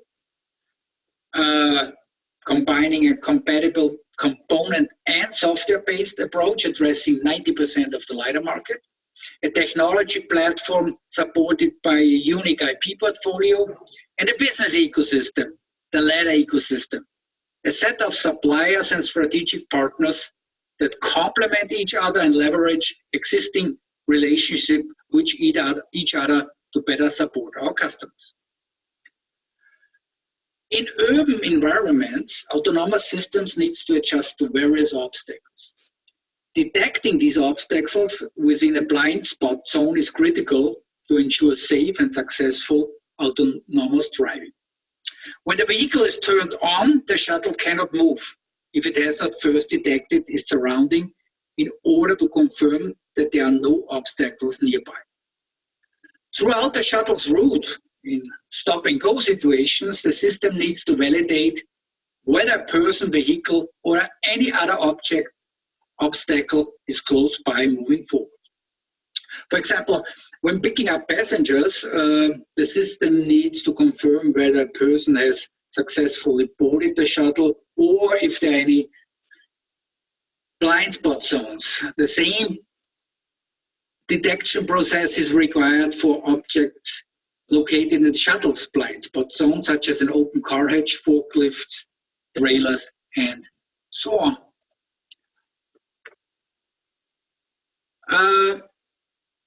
Collisions between vulnerable road users and vehicles are the type of accidents causing 50% of the road traffic fatalities in the world every year. So the safety of passengers as well as vehicle use is a must, and that requires full 360-degree coverage, including the immediate proximity of the vehicle and the elimination of dead zones. Many shuttle developers turn to solid-state flash LiDAR to eliminate these blind spots around the shuttle.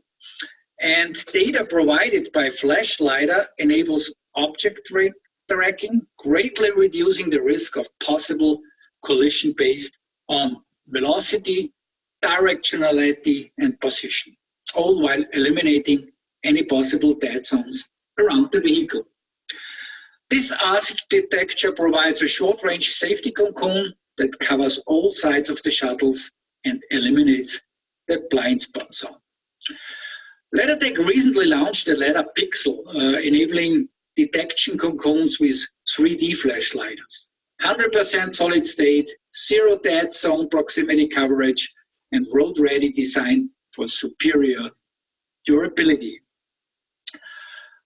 The following video depicts pedestrian classification from raw data.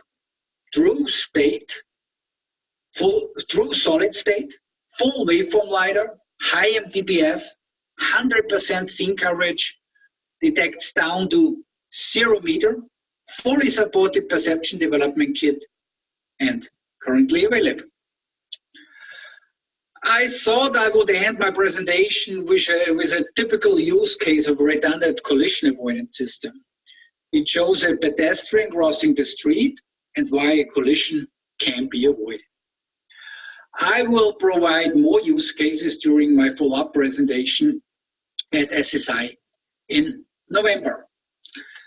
In conclusion, work is progressing on all fronts. Each technology has strengths and weaknesses, and sensors must work together.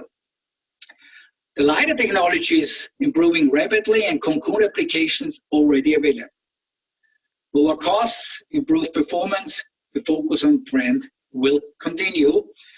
Full waveform is an enabler to optimize the trade-off between data size, range, and resolution. Data management is key, and the field of view segmentations enhances the LiDAR performance. I want to close my presentation with a quote from the US Secretary of Transportation saying, "Automated or self-driving vehicles are about to change the way we travel and connect with one another." Thank you for your attention. I look forward to answering your questions and see you in person in November.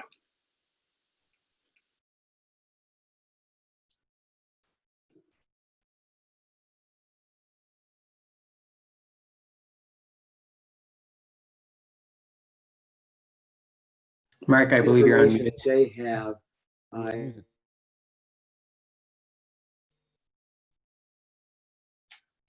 Speaker issue.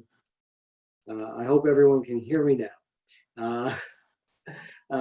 Nothing like technology, and I think that's one of the challenges that we're seeing in this particular time is that we're dealing with issues that we wouldn't ordinarily need to cope with, but here we go.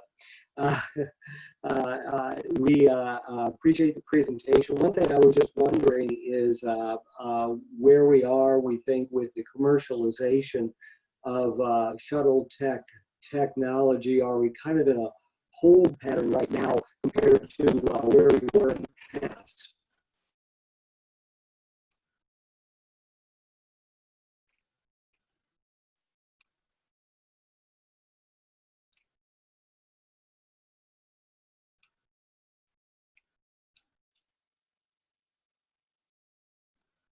Okay, we apparently lost. Good afternoon, everyone.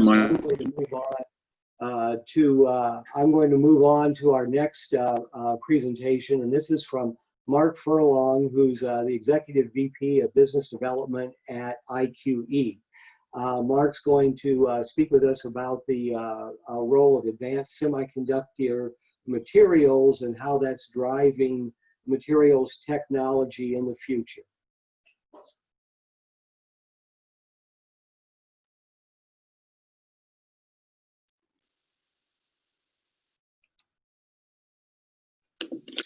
Good afternoon, everyone. My name is Mark Furlong. I'm the Executive Vice President of Business Development at IQE. Today, the title of my talk will be All Roads Lead to Advanced Semiconductors, Materials, or Driving Materials Technology, where the focus of the presentation will be on talking to the topic of LiDAR and what role compound semiconductors play in that.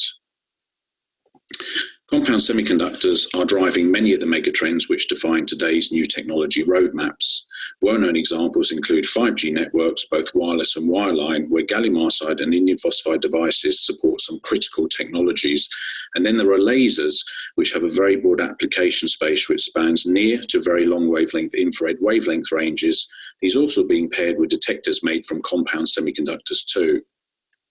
Of particular note is the growth in compound semiconductors for time-of-flight or TOF 3D sensing applications, notably in LiDAR, where various forms of laser and detector devices form one foundation in the megatrend of sensing, something that is already around us all today, for example in cell phones, but which we can expect to become much more prevalent in technology over time.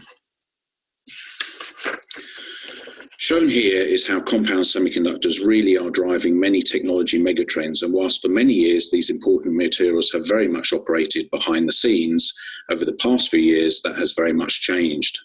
They are very much in the forefront of what we do today. And as such, the focus of today's presentation is how compound semiconductors are supporting disruptive vehicle technologies in the form of LiDAR. There is a very clear direction towards us being able to drive safer and easier, and advanced driver assistance systems, or ADAS, are a key enabler of that. Shown here are the many different types of ADAS technologies that exist today, some of which have been in place for some time. For example, camera-based systems which support surround view, traffic sign recognition and collision avoidance, through to millimeter radar for adaptive cruise control, and although not mentioned here, night vision systems too. Moving to the next generation of ADAS systems is all about LiDAR, this being a key enabler for autonomous driving experiences, the safer and easier mentioned previously. And while still early days for LiDAR technology adoption, it is growing at a rapid rate, with key market players all in a race to see their technology adapted in everyday vehicle use. So now let's talk about LiDAR and compound semiconductors. Firstly, the rangefinders that define LiDAR sensors are compound semiconductor based and work on a time-of-flight principle when measuring distances to objects. Different approaches are employed to scan beam sources across the object to be measured, and today, competing illumination technologies are either edge emitter or surface emitting laser types. Some examples of edge emitting and VCSEL emitters are shown here and illustrate how the beam forms from the laser device, which is a key consideration with respect to how LiDAR lasers illuminate the source too. The LiDAR space includes many laser and detector pair options. Key players in the market tout the pros and cons of each other's technology, but the jury is out on what will be optimal, as there are many competing parameters which need to be balanced with respect to the given application. The situation is creating a very technology intensive and competitive market space, which in turn is driving all levels of the supply chain to deliver improvements, especially against cost per watt performance. VCSELs are notable in terms of the attention they are receiving now, especially given the opportunity for this type of laser to deliver the optimum performance cost advantage at high volume in manufacture. Some examples of the advantages and disadvantages of each technology are shown here, which can be reviewed offline later. A further consideration for LiDAR is emitter wavelengths, there again being advantages and disadvantages for each in terms of power, scene discrimination, interference effects, and eye safety. Near-infrared and short-wavelength infrared lasers and detectors are in use, and none present challenges epitaxially. All can be grown using standard production methods, mostly by MOCVD, although there is some MB activity too. Although for VCSEL devices, there remains more device design and development work to do, particularly to reach high powers, which edge-emitting lasers can already achieve. Shown here is a summary of how emitters, very similar to those used in LiDAR technology, can also be found in other common device applications too. Key to epitaxial wafer manufacture is a layer design or sequence, the recipe which defines the layer structure to be grown. Shown here are some examples of VCSEL and edge-emitted structures which are deposited atomically layer by layer onto a gallium arsenide or indium phosphide substrate, which can be 3-inch to 6-inch in diameter or size. Tuning the makeup of the laser enables the performance to be optimized, and multiple growth process and device test cycles can be required to get this right. The secret sauce here is all in the epitaxial growth process, the knowledge of how to grow each layer and produce a design which creates a world-class laser can be very disruptive and technology enhancing. As LiDAR has evolved, so has epitaxy. Here are some examples matching some early epitaxial growth systems, in this case a simple single wafer reactor, to that with the car technology in the form of LiDAR available at the time. Following that, we can see that we move to the state-of-the-art, which is today, for example, Audi Valeo's Level 3 LiDAR-based traffic pilot system, and corresponding to that is a state-of-the-art large-format H-tron multi-wafer 6-inch gallium arsenide MOCVD tool. Today's epitaxial wafer growth systems are ready to meet the requirement of the industry as a need for LiDAR emitter scales. The growth and manufacturing technology for LiDAR TOF lasers is already in production, so the opportunity here is very much a scaling one. The volume of lasers used in commercial LiDAR systems today is quite small and a fraction of total laser epitaxial wafer production annually. Gallium arsenide epitaxy is very much the powerhouse of the compound semiconductor industry, and the past 2 to 3 years have seen significant investment in capacity to support large ramps in production for 3D sensing markets. LiDAR can take advantages today, as it can for edge-emitting lasers too, where established volume production platforms also exist. One interesting consideration which we show here is how much gallium arsenide laser epitaxy might a future LiDAR-equipped car contain. Based upon an assessment, in this case of VCSEL chip sizes and array sizes for a 5-sensor car, the answer would be around 200 millimeters squared, meaning very approximately 1 6-inch VCSEL wafer would support around 60 vehicles. Taking this consideration further, we wanted to calculate what this might mean for the wider market in terms of opportunity, especially given the enormous potential for this technology in terms of volume for the compound semiconductor industry at large. What we have done here is consider LiDAR adoption in segment F luxury vehicles, where the price entry points for this technology can be accommodated given the high vehicle price. Taking the figure of 500,000 segment F vehicle sales annually, this being what was sold in Europe last year, we calculate that for the LiDAR array size scenarios presented on the last slide, this would be equivalent to a very manageable volume of epitaxy, as we show next. Actually, 1 to 2 VCSEL, or rather 6-inch VCSEL epitaxial wafers could meet the LiDAR requirements for 60 or so segment F vehicles, meaning this market could be satisfied by something like 8,000 to 10,000 6-inch epi wafers annually, which could in turn be met by 1 to 2 large format multi-wafer MOCVD tools. Yes, we've had to make some very broad assumptions to derive these numbers, and there are still many variables to consider in terms of LiDAR source sizes and type, but this calculation provides a good understanding of what the compound semiconductor industry might need to deliver in terms of epitaxy as LiDAR requirements ramp. And perhaps the bigger opportunity for us to consider is the 65 million cars sold annually, and even at very low LiDAR adoption rates within each vehicle, say 10% of the total volume, then this will correspond to a very large number of epitaxial wafers for the industry to support. So I'd like to finish my talk today with a summary of the following points. Compound semiconductors are an integral part of LiDAR systems with well-established laser sources being manufactured today, and industry is already successfully applying these across multiple LiDAR platforms. Laser device supply chains are mature, especially for edge emitters, and more work is taking place in VCSEL project technology development to deliver increasing levels of performance, whilst at the same time offering process yield and cost benefits over incumbent technologies, as we see today already with other forms of 3D sensing which are based on VCSEL technologies too. The compound semiconductor industry is well positioned to serve growing LiDAR demand in terms of product technology and volume epitaxial wafer production platforms.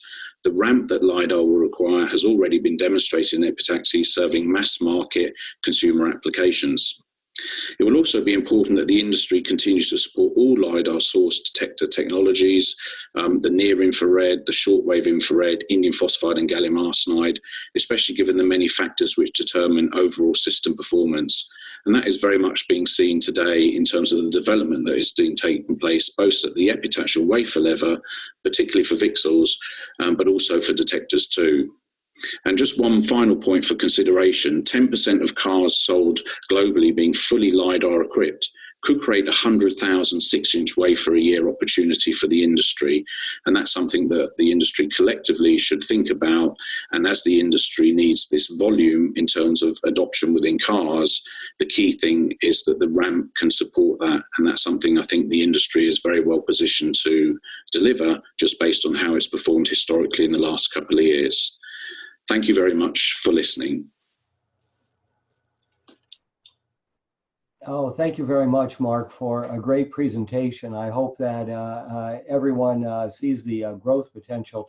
Mark, if you're able to take any questions, now that we're dealing with the aftermath of the virus and we're coming to grips with how industry is scaling back up or anything, we don't expect specifics, but has wafer demand remained fairly consistent throughout this period, or have you seen changes moving forward? Yes, that's a good question, Mark. So actually, we've never been busier, ironically, since the start of the year. It's kind of one of those strange things where many people are perhaps saying the opposite, but our production activity across all of the products that we make, particularly VCSELs, in fact, has been at record levels. So we're seeing strong demand. There may be some dark clouds out there with COVID and what effect it might have on supply chains, but our production base is very strong, as is a lot of the development activity that we're doing. So the message is definitely one of strength in the industry, which I think is a good positive sign for the rest of the year. But who knows later in the year, but as of now, really strong. Excellent, excellent. That's one thing that amazes me is the resilience of this industry. I was talking to some other experts that serve different aspects of it. They typically build process tools, and they said that there was almost no let up. Right. In fact, I know know the guys over at Edwards Vacuum. That was one of the places we were also speaking with. And and they had a entire protocol, as many companies do, set in place on how to operate in circumstances like we're facing now. So and with no problems with their staff, no infections as of the end of March, I believe it was. So things looking good. Well, Mark, thank you for being with us today. And if anyone has any further questions for Mark, please send those to us, and we'll be happy to relay those to Mr. Furlong and our friends at IQE. Thank you so much, man. Thank you. Thank you. Thank you, Mark. Everyone, we're going to be switching themes now. We're looking at edge data analytics, AI, machine learning, big data, digital prototyping. And our next presentation comes from our friends over at Bosch Sensor Tech. Wolfgang Schmidhahn will be with us momentarily to speak about the way that the market is changing. And there's going to be a switch, they believe, as they look at the mix of the hardware that's out there, and that edge data processing, AI, along with the sensor technology that's being employed, is going to become increasingly more important as we move forward. So we have a pre-recorded presentation, and then Wolfgang will be with us for some live Q&A. So if we could, without further ado, let's move on to our Bosch presentation.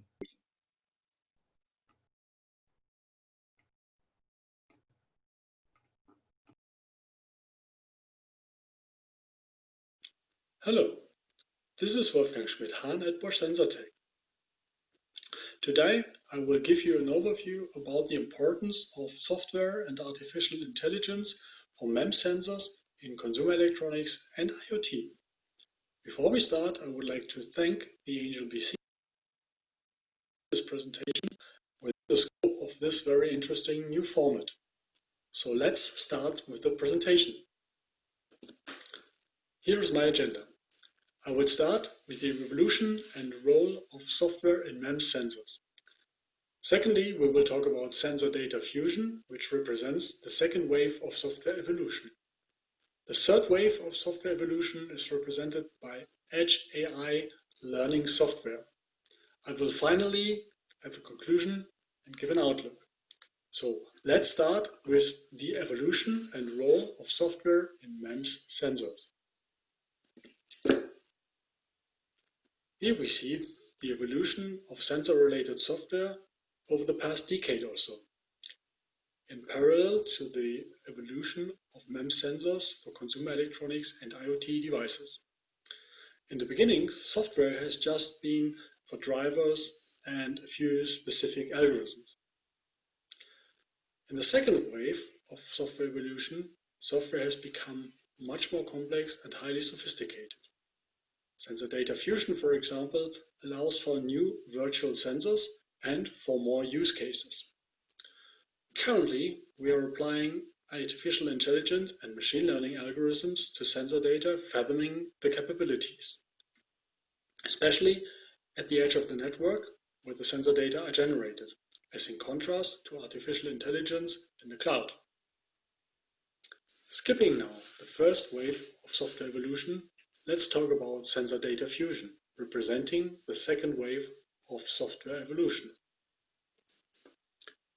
By looking at the examples in this overview, you can imagine how important sensor data fusion software has meanwhile become for the work with MEMS sensors.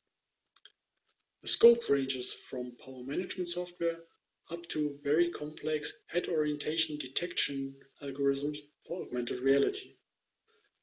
Sensor data fusion software facilitates very demanding applications.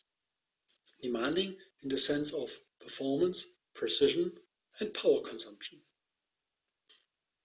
Originally, I had planned to show you several examples today, but unfortunately, due to time constraints, I can only show you one example. The other ones I would spare for the November SSI event. This example here shows how sensor data fusion software that has been implemented within a sensor helps reducing power consumption in hearables or wearables. This slide shows the example of a software providing 3 different use cases: step counting, tap sensing, and certain UI features. The main applications for the software are smartwatches, fitness trackers, and hearables. The software has been specifically designed for ultra-low power consumption and a small software footprint. Now, the diagram shows a comparison of different system architectures with regard to power consumption for the above-mentioned 3 different use cases. Not quite surprisingly, the solution with the software integrated within the sensor hardware shows the lowest power consumption. Now, let's move to the third wave of software evolution: learning software, edge artificial intelligence. While everybody is talking about applying artificial intelligence in the cloud, we believe that in many cases it's much more useful to apply artificial intelligence at the edge of the network. We're obviously not alone with this opinion, as experts from Tirias research expect that by 2030, more than half of all intelligence processing will be performed locally, which means at the edge of the network. Let us now talk about what we understand as edge artificial intelligence or local artificial intelligence and its benefits. Local, in fact, means that the artificial intelligence algorithms process sensor data right at the point where they are generated. That means ideally within the sensor, or at least very close to the sensor at the very edge of the network. This has several benefits. First of all, it allows for a personalization of data and devices. Secondly, it brings more privacy, as no data have to be exchanged with the cloud. Thirdly, real-time feedback can be achieved, as the latency is much lower. Finally, lower power consumption is achieved, as locally sensor data can be processed much more efficiently. One example for the implementation of edge artificial intelligence within a MEMS sensor is shown here. It is a machine learning algorithm that has been integrated within a smart sensor containing a 6-axis inertial sensor. In fact, it's a single device containing an accelerometer, a gyroscope, and all the necessary intelligence to process data. This solution is capable of learning certain motion patterns in real time, and later comparing actual motion patterns generated during exercising with those, like matching fingerprints. The motion patterns are recognized, and the related metadata, like for example the number of repetitions of a certain exercise, are indicated accordingly. Here's another example, this time from the field of environmental sensing. By applying edge artificial intelligence, the functionality of a VOC gas sensor can be extended quite significantly, for example, for identifying different aromas. When using a supervised learning algorithm, different aromas can first be learned and then later on be identified accordingly. In this example, principal component analysis was used for feature extraction. Please have a look at the animation.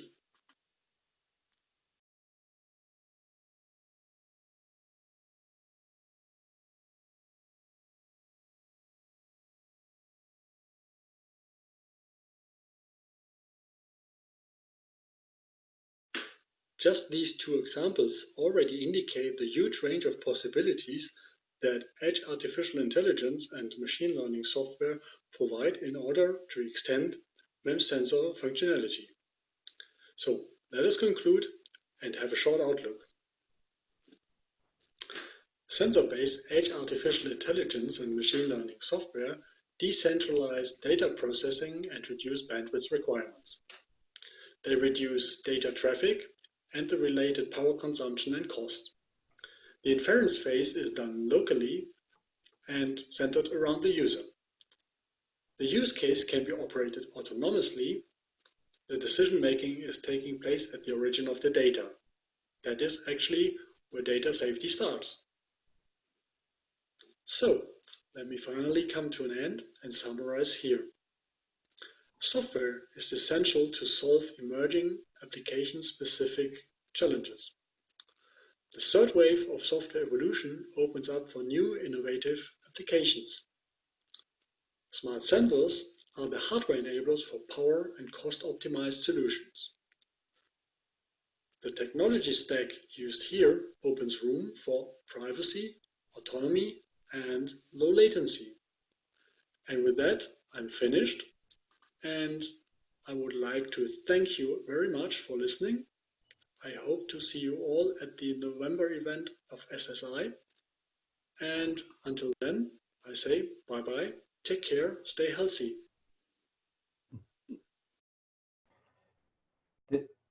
Thank you, Wolfgang. That's a wonderful presentation, and it's very interesting to see the growth of this technology.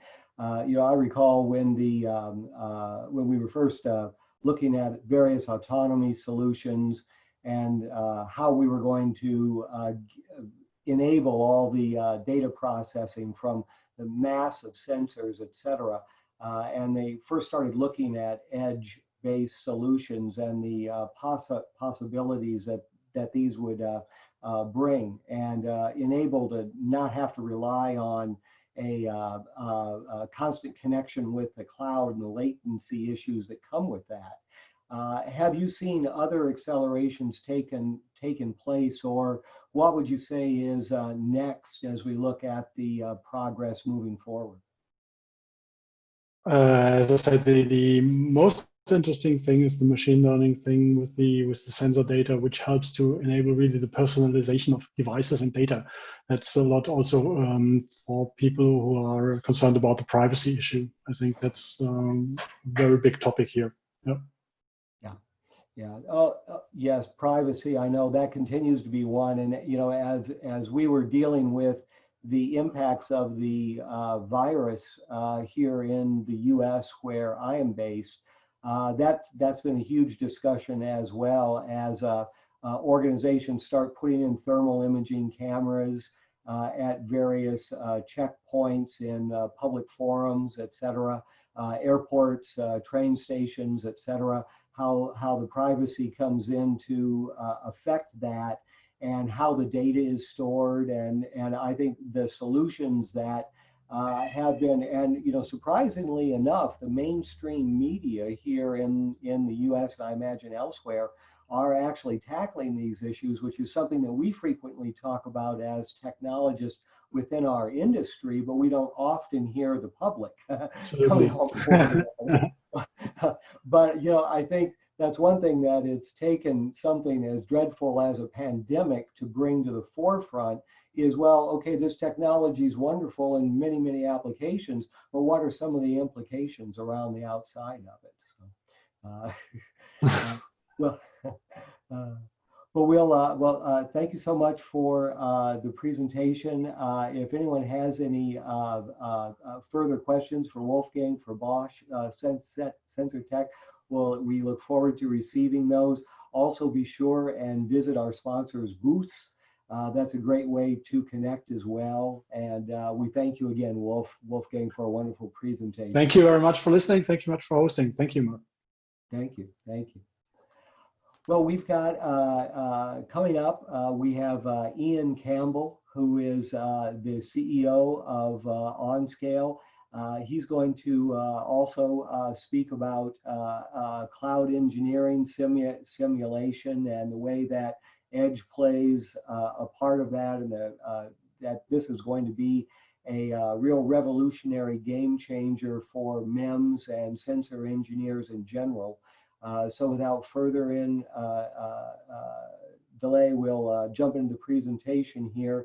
At the time that my script was all put together, we knew our presentation was pre-recorded, but we'll see if there's going to be a Q&A. And if a presentation, a representative does come available. So without further ado, Ian Campbell from OnScale. Hi, I'm Ian Campbell, CEO of OnScale. Today I'm going to tell you how cloud engineering simulation is a game changer for engineers designing next-generation MEMS and sensors. OnScale is a cloud engineering simulation platform. We've combined powerful, proven multiphysics solvers with cloud supercomputers from AWS and GCP and a pay-as-you-simulate SaaS subscription model. OnScale helps top MEMS companies from around the world get more high-volume design wins with digital prototyping, digital qualification, and digital foundry, all driven by OnScale simulations. We've worked closely with our EDA partners to develop fully integrated MEMS digital prototyping workflows that allow MEMS engineers to go from 2D mask sets to fab-accurate 3D models to parametric simulations in a matter of hours that perfectly match test data from physical prototypes that take weeks to create. In this demo, we will start with a PMUT layout in Mentor Graphics LEdit, one of our favorite EDA tools here at OnScale. In our layout editor, we have a complete mask set for a small PMUT array.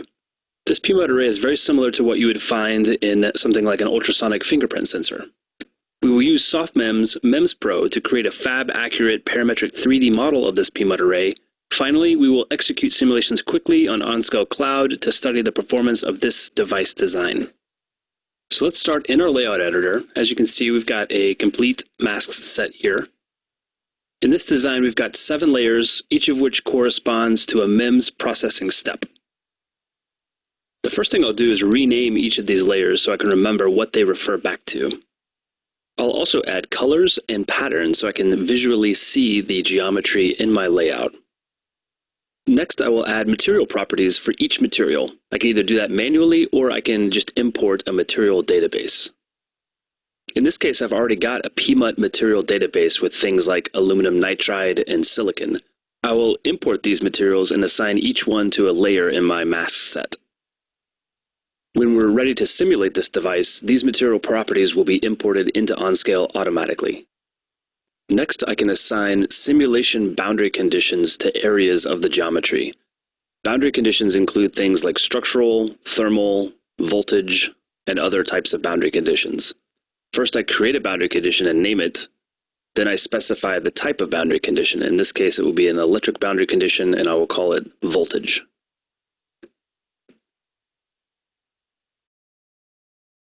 I can now apply this voltage boundary condition to the top electrode of each PMUT in the PMUT array. This boundary condition will be our drive signal for the PMUTs.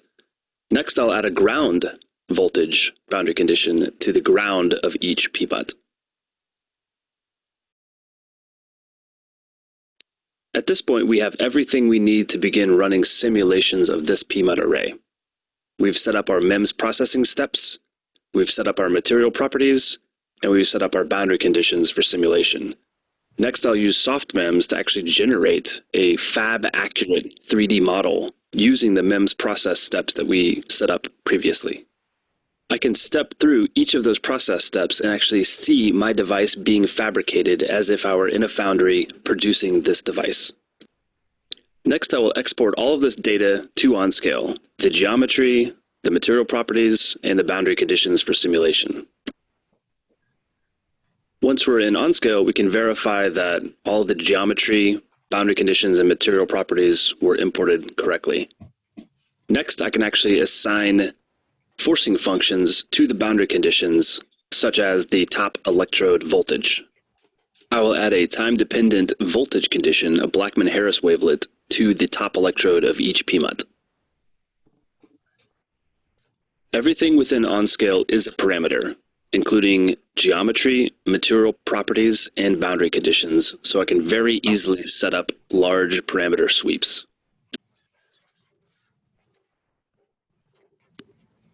I will quickly check the automatically generated mesh. Looks accurate. So now we're ready for actual simulations. With OnScale, I don't need any powerful local high-performance computers. Instead, I can execute simulations on high-performance computers in the cloud automatically. I can generate an estimate that shows how many core hours this simulation will consume and how long the simulation will take to execute. This simulation is relatively simple, just 4 PMUTs in an array, so it executes quickly using 16 cores on OnScale Cloud. But I could have easily set up a full fingerprint sensor PMUT array consisting of thousands of individual PMUT cells and executed that simulation on thousands of cores on OnScale Cloud. I could have also run a very large parameter sweep, varying things like material properties, geometry, and boundary conditions to represent a complete manufacturing distribution to study wafer yield of this device, and I could have executed thousands of simulations in parallel on OnScale Cloud. Now that my simulation has executed, I can take a look at the results. I can post-process my data and create 2D impedance plots or 3D mode shape plots for further analysis.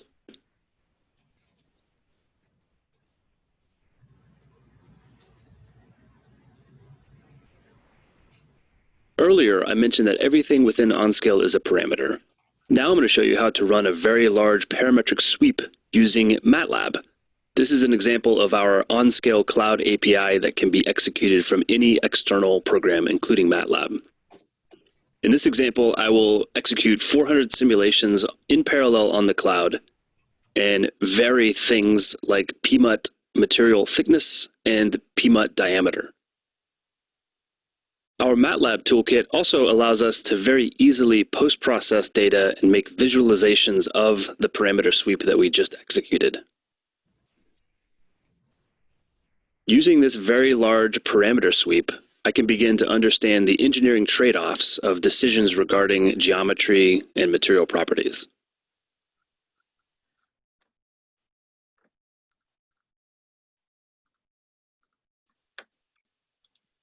For yield analysis, I can also execute Monte Carlo simulations on the cloud. This will let me study the effects of manufacturing tolerances on performance. In this case, I'll generate 1,000 different devices with a random distribution that reflect my actual manufacturing tolerances in a foundry for this MEMS device.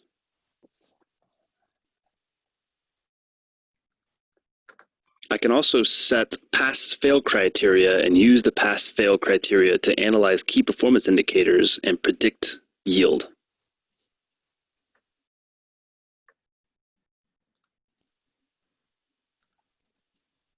I can also very easily do an analysis of variance to determine which dimensions or parameters are driving performance.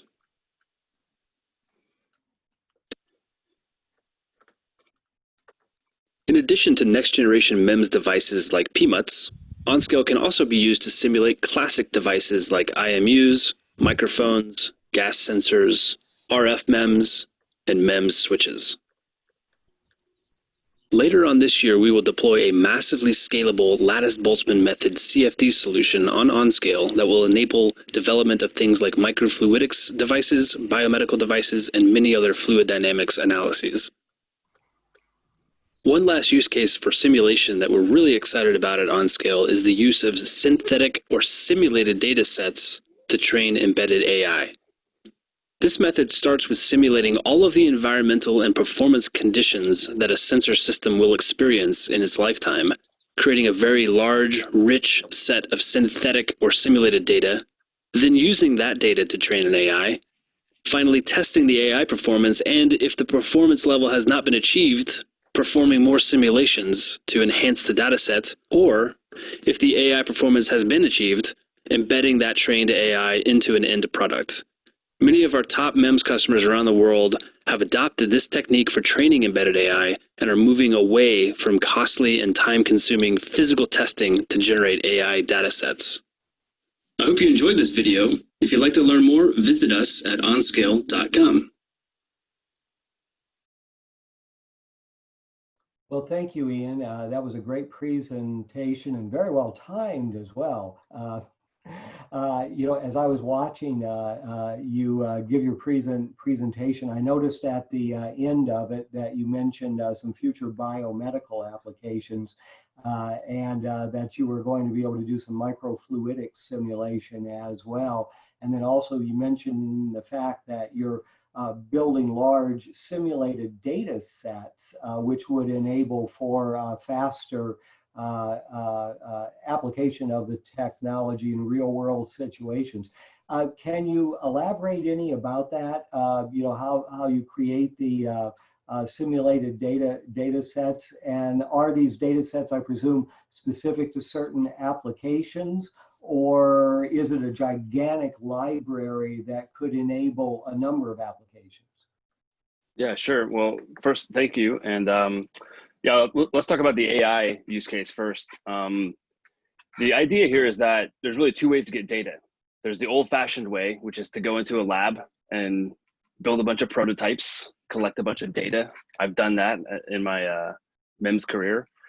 The new way is just to simulate all of those different conditions and actually simulate things that you couldn't ordinarily do in the lab. Experiments that you couldn't do in the lab, you can simulate. You can simulate edge cases, and that allows you to get a very large, rich set of data to train an embedded AI, and it allows you to get that data very quickly and inexpensively. So many of our customers are turning to that approach. And another nice thing about it is you can control noise. When you're collecting physical data, you've got test equipment noise that you have to control for. And that can be difficult. With simulation, you can actually inject noise or completely eliminate noise if you want, depending on your objective for the AI. And to answer your question about how it works, the way that it works is you would need to simulate every permutation or as many permutations of a device that you can simulate. So you need a parametric simulation capability. And then you need to simulate all of the different things that will happen to that device when it's in a system. And of course, the system is also parametric. Let's say you're taking a sensor and you're putting it into something like a smartphone.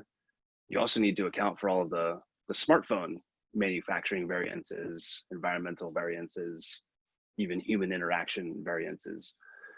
So in summary, you need a cloud simulation capability that can run tens of thousands of simulations as part of that massive parametric sweep simultaneously, and that's what many of our customers do on OnScale Cloud. You'd asked about microfluidics. Yeah, obviously with the COVID-19 situation that we all find ourselves in today, there is increased interest in microfluidics for a range of things, but primarily for testing. So being able to do like an antibody test using a microfluidics lab on a chip, that would be pretty handy, I think. And the way that we are attacking that problem is we've partnered with a developer of a really cool lattice Boltzmann method CFD capability. If you're not familiar with CFD, it really comes in two flavors: Navier-Stokes, which is classic sort of bulk flow analysis, and lattice Boltzmann, which allows you to look at flow at like a particle level, and that allows you to do multi-phase flows, look at different materials within a flow, like proteins suspended in a liquid flow, for example. And it allows you to do a lot of this complex digital prototyping of microfluidics applications. And we think that that will help accelerate the development of some of these hopefully world-changing devices. Wow, that's fascinating, and I think this is one of these cases of where we've seen throughout the pandemic, what I've noticed are certain weaknesses within various aspects of how we respond to it. And in many cases, some of the issues that we've dealt with, not just here in North America, but across the world, has been time to market, speed, how quickly we could do something. Can we take something that used to take months and turn it into days or weeks even, et cetera? We have a question from one of our attendees. I'll just share it with you. Can you perform process flow simulations such as etch slopes and etch dependent residual stresses from material stacks? Yes, that's the short answer. We've partnered with a company called SoftMems that's been in this space for over 15 years, and they specialize in process simulation. I showed you some of the clips that I showed you in the video were actually of SoftMems, and SoftMems can simulate all of the additive and subtractive MEMS and semiconductor processes, things like etch steps and deposition. It won't simulate it's not a finite element analysis tool, so it won't simulate the residual stress from an etch step.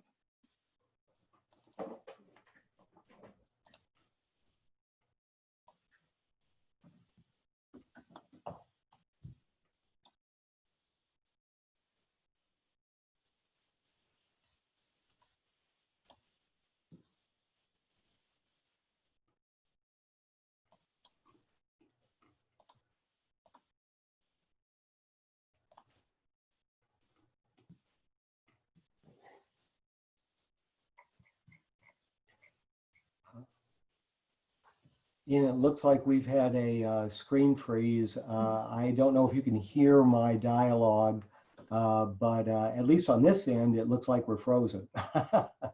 I'll give it just a second more and then we'll move on. This is one of the challenges of doing a live event, is that sometimes things don't go quite as perfectly as we want them to. So we're going to move on. I'd like to know that Ian's a very conscientious individual. I'm sure as soon as he's able, he'll be getting back to answer the question completely that we received earlier from Francois. But introducing our next speaker, and we're moving into the theme area, focusing even more on health and wellness, wearables, portables, fixed diagnostics. We have the global head of printed electronics of Henkel, Stijn Gillissen, who will be speaking with us concerning functional printing inks for smart sensor solutions. This is one of the fascinating areas that we've seen as technology has evolved. And printed inks, conductive inks, inks that enable flexible electronics have already led to significant amount of areas in which we had only dreamed were possible before. So coming up next for our Henkel, please welcome Stijn Gillissen.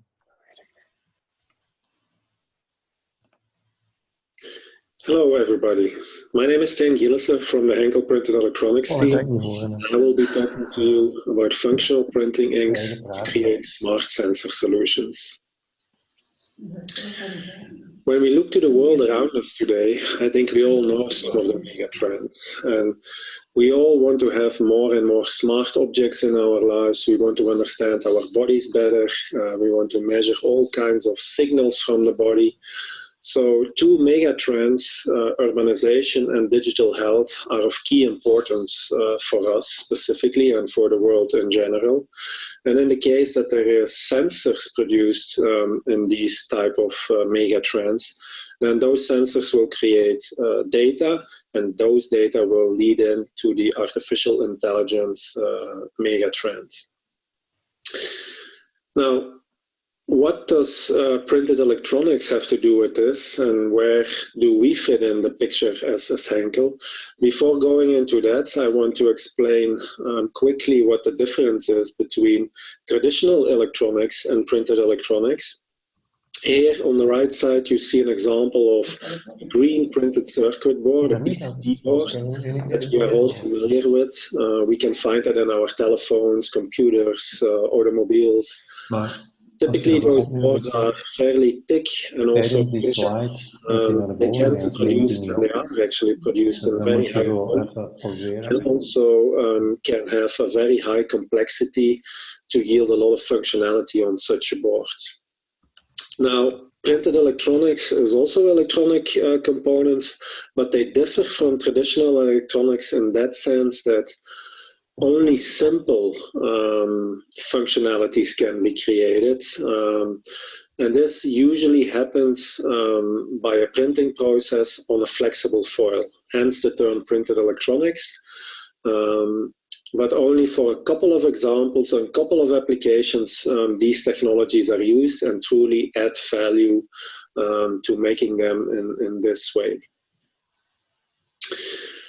The key applications for printed electronics, the key applications fields can be found in healthcare related topics, where we talk about health patches on the one hand here. These are smart electronic stickers that you can stick to the skin and that will measure all kinds of vital signals from the body. On the other hand, there is also smart personal hygiene products, so high volume consumer products related to hygiene.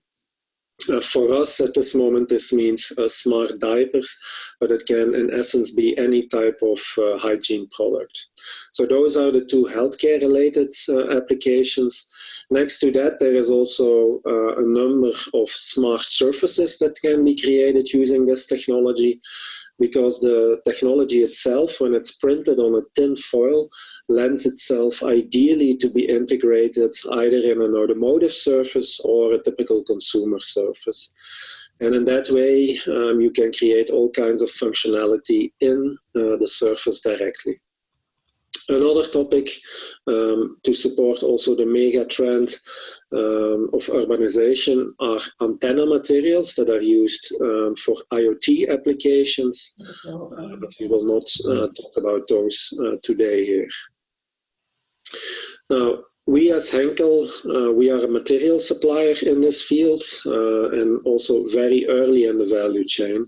So we supply the materials. You can see a picture here of a conductive silver ink, but you can understand easily that before you go and have a fully functional printed electronic device here on the right, it takes certain steps and certain competencies to design, print, all the different steps to create the final product.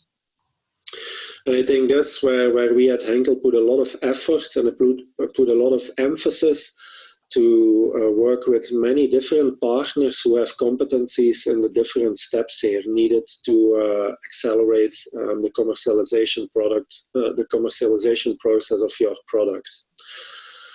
So I think this is a very important point that we, with our material expertise, we also try to engage you and try to bring you in contact with the right partners for us all with the goal to accelerate your commercialization process. So next to the material expertise that we can bring, we also obviously as Henkel have some market know-how and access, but truly the value of this lays in the partnership network, where we really would like to think together with you on your application and help to realize that.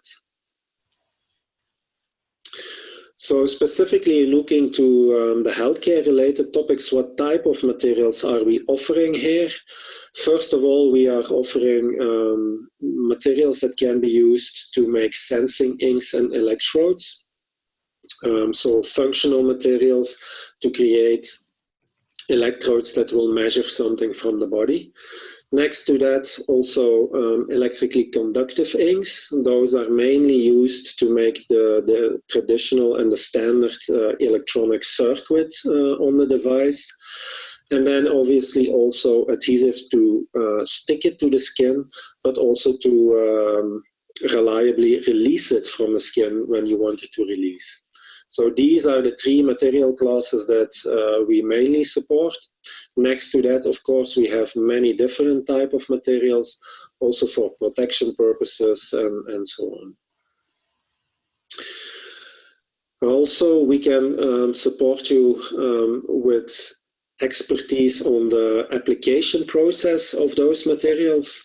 So the term printed electronics already refers to a printing process. Usually this is a screen printing process, but it can also be a much faster printing process like flexographic printing or even rotogravure printing, or even pad printing solutions exist. For things that go on the skin, typically those are built on a very thin TPU substrate, thermoplastic polyurethane, which is stretchable and can also conform to the shape of the body. So also there we can support with expertise, because it is very important that the materials are applied in the correct way, process, but then once printed also that they are dried in the correct way, so that the device functions properly and that everything... Want ik heb toch die call om 6:30. Misschien daarna, maar ik heb ook een call om 8 uur. The two examples here that I want to highlight are these health patches. So it's basically a layered structure that is built on a TPU substrate. This can then either be directly attached to the body, or it can be integrated into textile by a lamination process. Functionalities that this device can measure at this moment are electrocardiogram of the heart, so ECG. Also the EEG signal for brain waves can be measured, and also muscle activity, or EMG, can also be measured. For all of this, in the health patch, we have a bunch of materials at Henkel, and we can support you in selecting the right materials, all the way from the standard silver circuit to the electrode material itself, or a dry electrode material even, that can stay on the skin for up to a week without having to be replaced. So I think that's one of the unique things about some of the new materials we have, is that we really target to keep such a health patch on the skin for a longer period of time, so more than the traditional electrodes can do, which usually are worn for 24 hours maximum. This technology now allows to keep the electronic device sticked reliably to the skin for up to 7 days. A second example related to smart personal hygiene, as I mentioned in the beginning already, are smart diapers. So what we offer here is also a complete partnership network, but from our side, from the Henkel side, we also offer materials that can be printed, very high-speed printed, flexographically printed, at speeds around 300 meters a minute. directly on a very thin substrate that is used to make the diaper, so that the moisture sensor is actually integrated directly in the diaper itself. There is no influence on the diaper manufacturing process today. There's just one layer addition that goes on top of one of the substrates. Obviously, that's the disposable part, and then there needs to be a hardware electronics unit that is connected to the sensor itself, and this contains battery and all functionalities to transmit the signal to the cloud, so that care can be given to people needing that.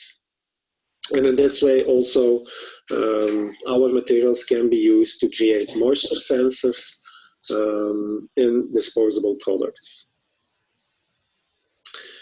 So with that, I would like to conclude, and I would like to thank you for your attention. And if there is any questions, please reach out to us. You can find us on LinkedIn or wherever on our website, and we can start together your innovation project.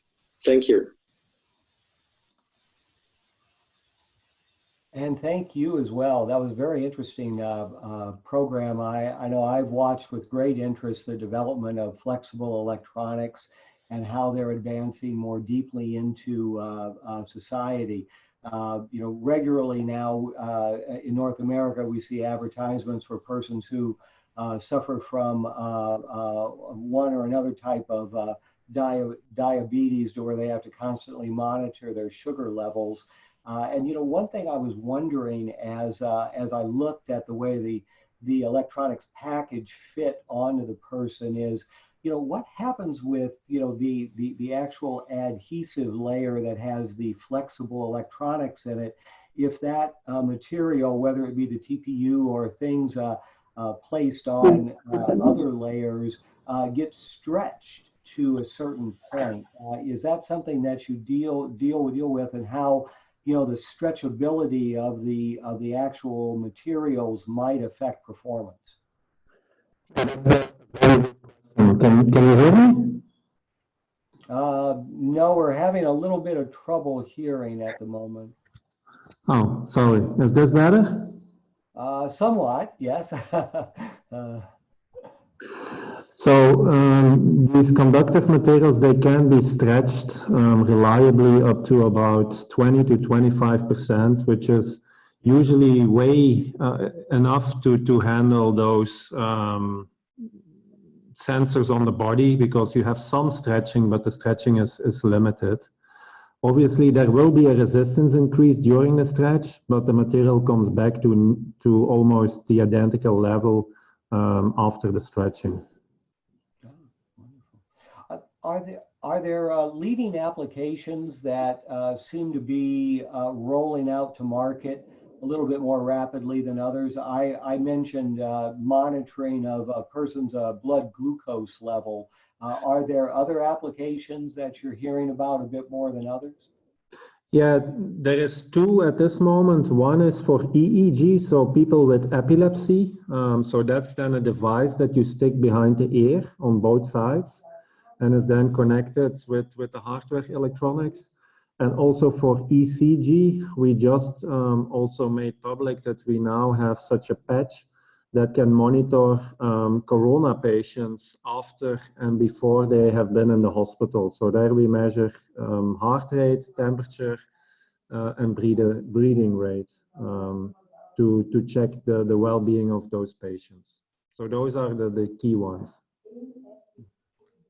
Excellent, excellent. Another thing that had crossed my mind as I was looking at the issue with flexible electronics, there always seems to be a limit on how long a patch can stay on the body.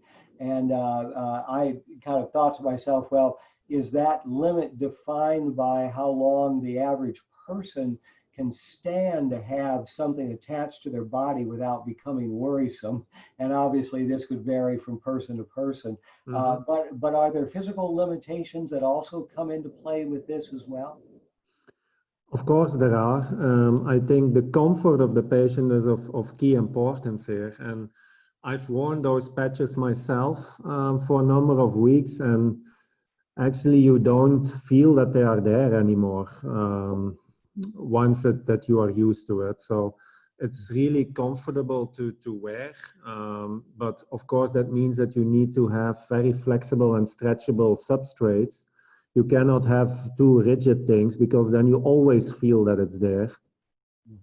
So that needs to be carefully selected in terms of substrates that you use, and also in terms of adhesives that you can use to stick it to the skin. Because there is adhesives that allow one-day wear, but there is also adhesives that stick so good that you cannot almost not remove it after a complete month. But you don't really want to go that far. Yes, I know. I have I think that's one thing that I've experienced myself. There's a particular brand of Band-Aid or bandage that's marketed in North America that I swear whoever made that adhesive, they did a fabulous job, because it's virtually impossible to remove the things after it's been on. Yeah. Well, I want to thank you very much for being with us today. It's exciting to hear these advances. If there's other questions that the audience has for our fine representatives from Henkel, please send them to us, and we will relay them. And of course, be sure to visit our sponsor booths as well. But thank you so much today for being with us. You're welcome. Thank you. Oh, you're so welcome. Next up for our presentation, we have this presentation is also pre-recorded. We have Mr. Giuseppe Coppola, who's Chief Strategy and Business Development Officer for Photon Delta. And Photon Delta is near and dear to me because I also edit PIC magazine, and Photon Delta and member companies are frequently contributors to that publication as well. And Giuseppe will be addressing the topic of integrated photonics as an enabler of disruptive innovation across the continuum of care. So please welcome our friends from Photon Delta and Giuseppe.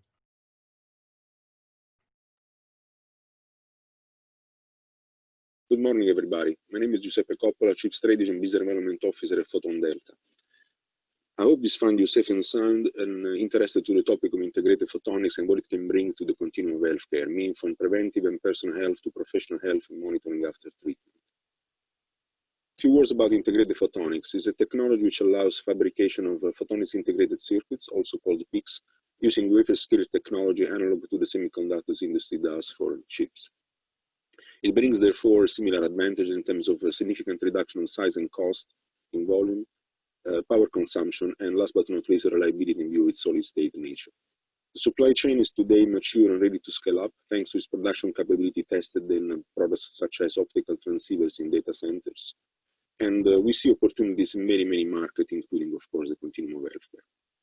First, a few words also about Photon Delta. Photon Delta is a cohesive cluster for design, development, and manufacturing of PICs and PICs-based modules, specifically in the domains of indium phosphide and silicon nitride-based platforms. It consists of a number of companies and institutes who really decided to join forces and work together to accelerate their growth. This cooperation has been further strengthened by the establishment in January 2019 of Photon Delta as a public-private partnership, with the common goal of seeking significant organic and inorganic growth for the cluster, by installing a strong and experienced leadership team in charge of coordinating and co-financing strategic investments and business-driven R&D programs, by leveraging significant resources, of which around 1/4 in cash. So let's go back to the main topic of the continuum of healthcare and its drivers and trends. Last year, we spoke to very many companies. We collected very many insights into their needs and trends. Of course, this is too detailed to go over in the next 10 minutes.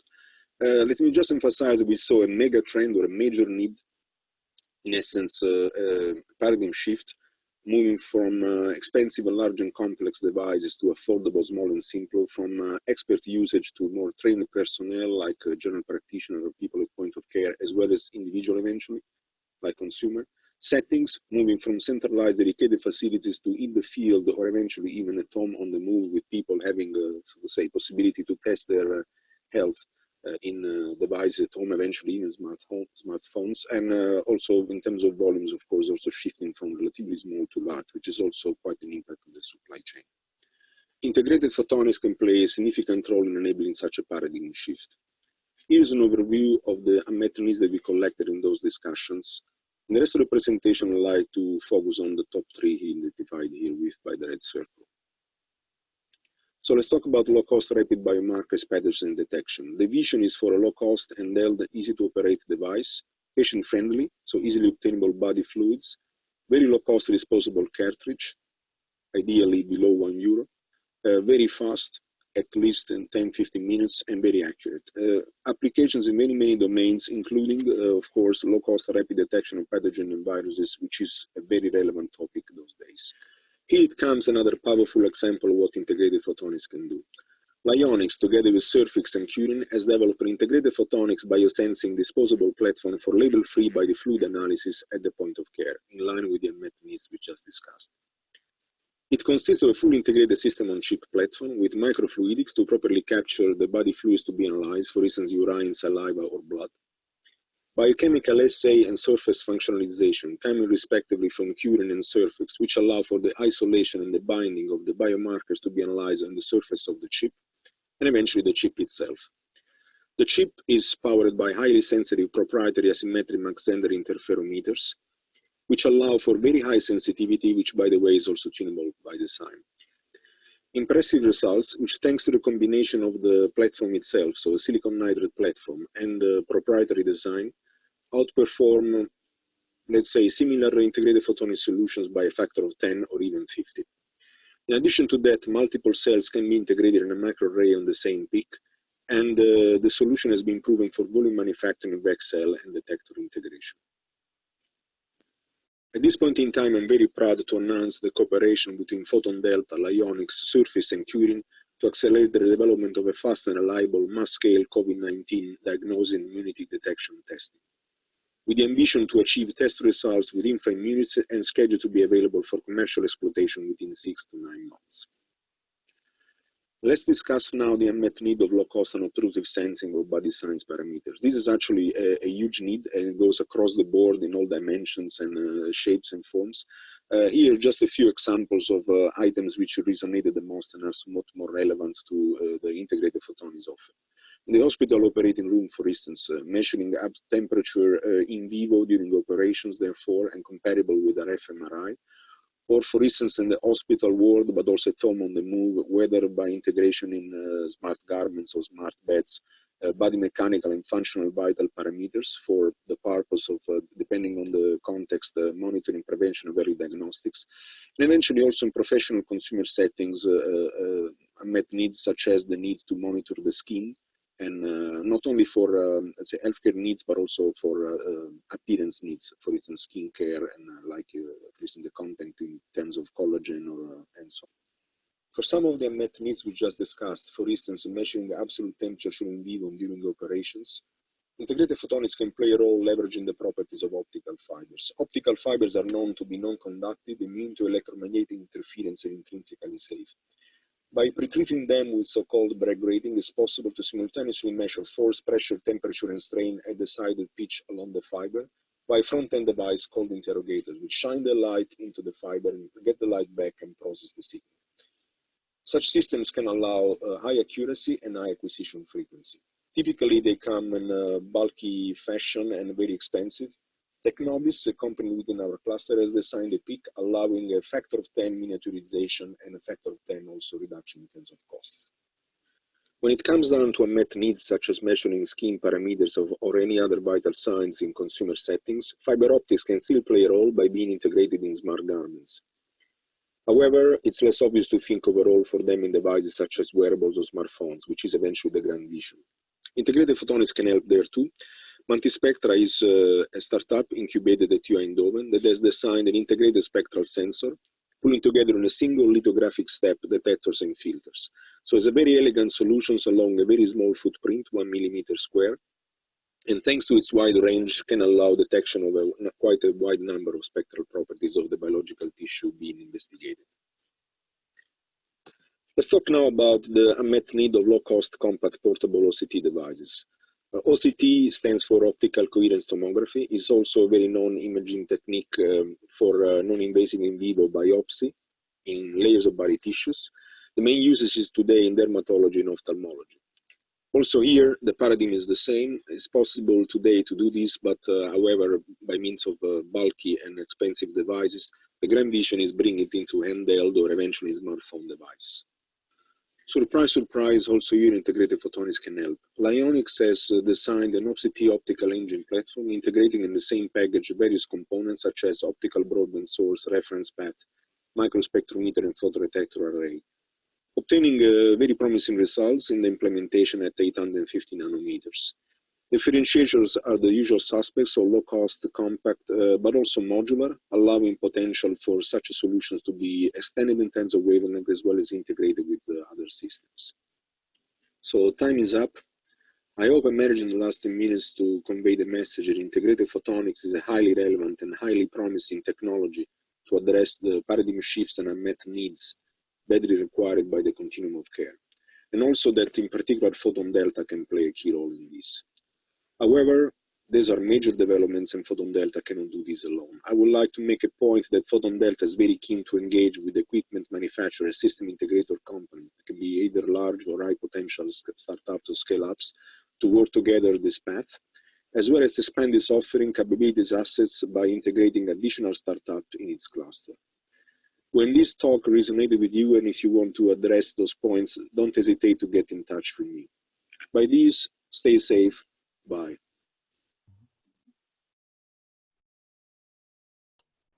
Thank you, Giuseppe. That's a excellent summary, and I'm completely impressed about how much content you could squeeze into a very few minutes. It took me 2 iterations, a bit of cut and paste, but I managed.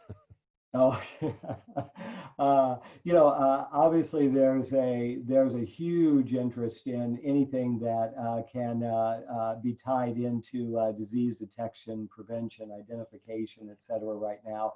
And you've already mentioned some of the processes and projects that are moving forward. Has there been further interest and growth in this area, or is anything moving rapidly to market at this particular time that you wish to highlight? Absolutely. Last year we ran an exercise to inventorize all the market opportunities and growth opportunities, and already at that time biosensing in particular came up pretty strongly, or in general any applications in the medical domain.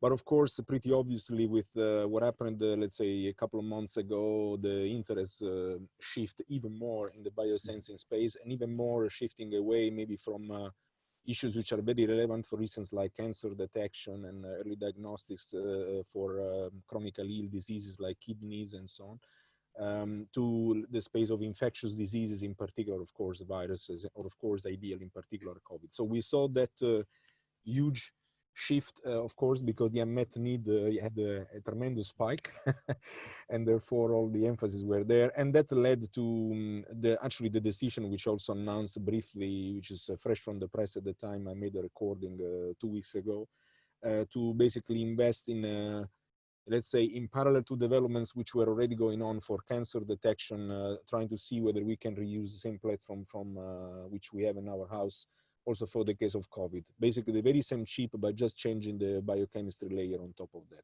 So there is momentum, there is interest. We are definitely addressing this in this very moment. Interesting.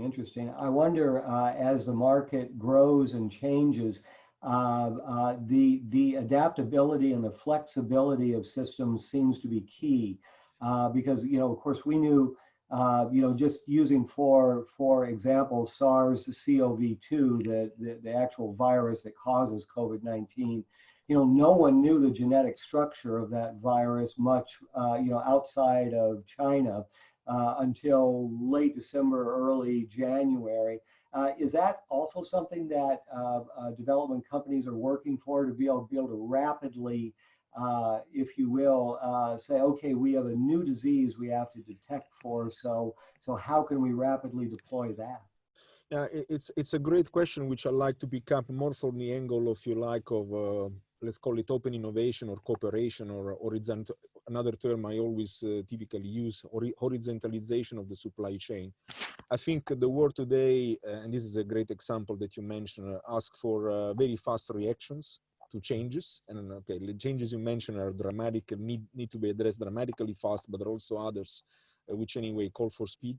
And what I noticed that the say old approach where companies tried vertically to address everything in the house, they just don't work. So basically, and that's actually what we do as the Photon Delta within our integrated microcosm, but also we try to do it in bigger scheme of things.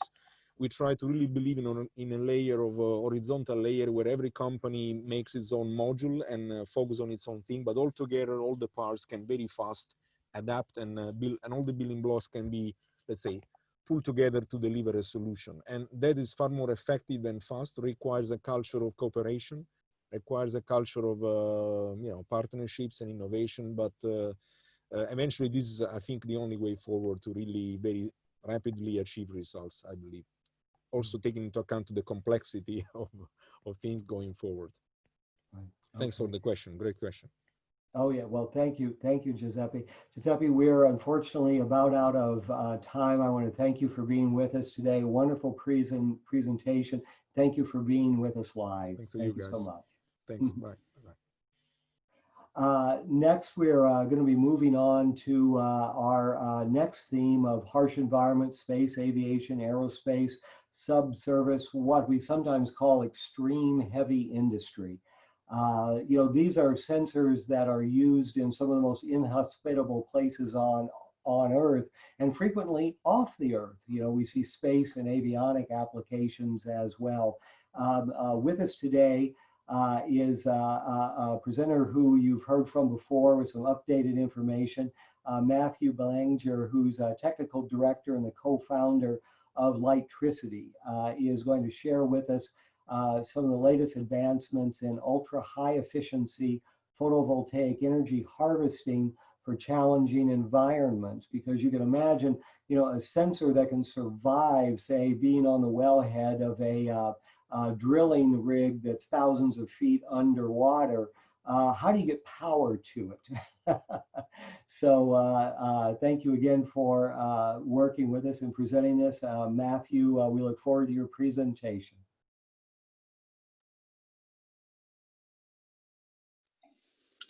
Hello everyone, I'm Mathieu Bélanger, Technical Director at Lightricity.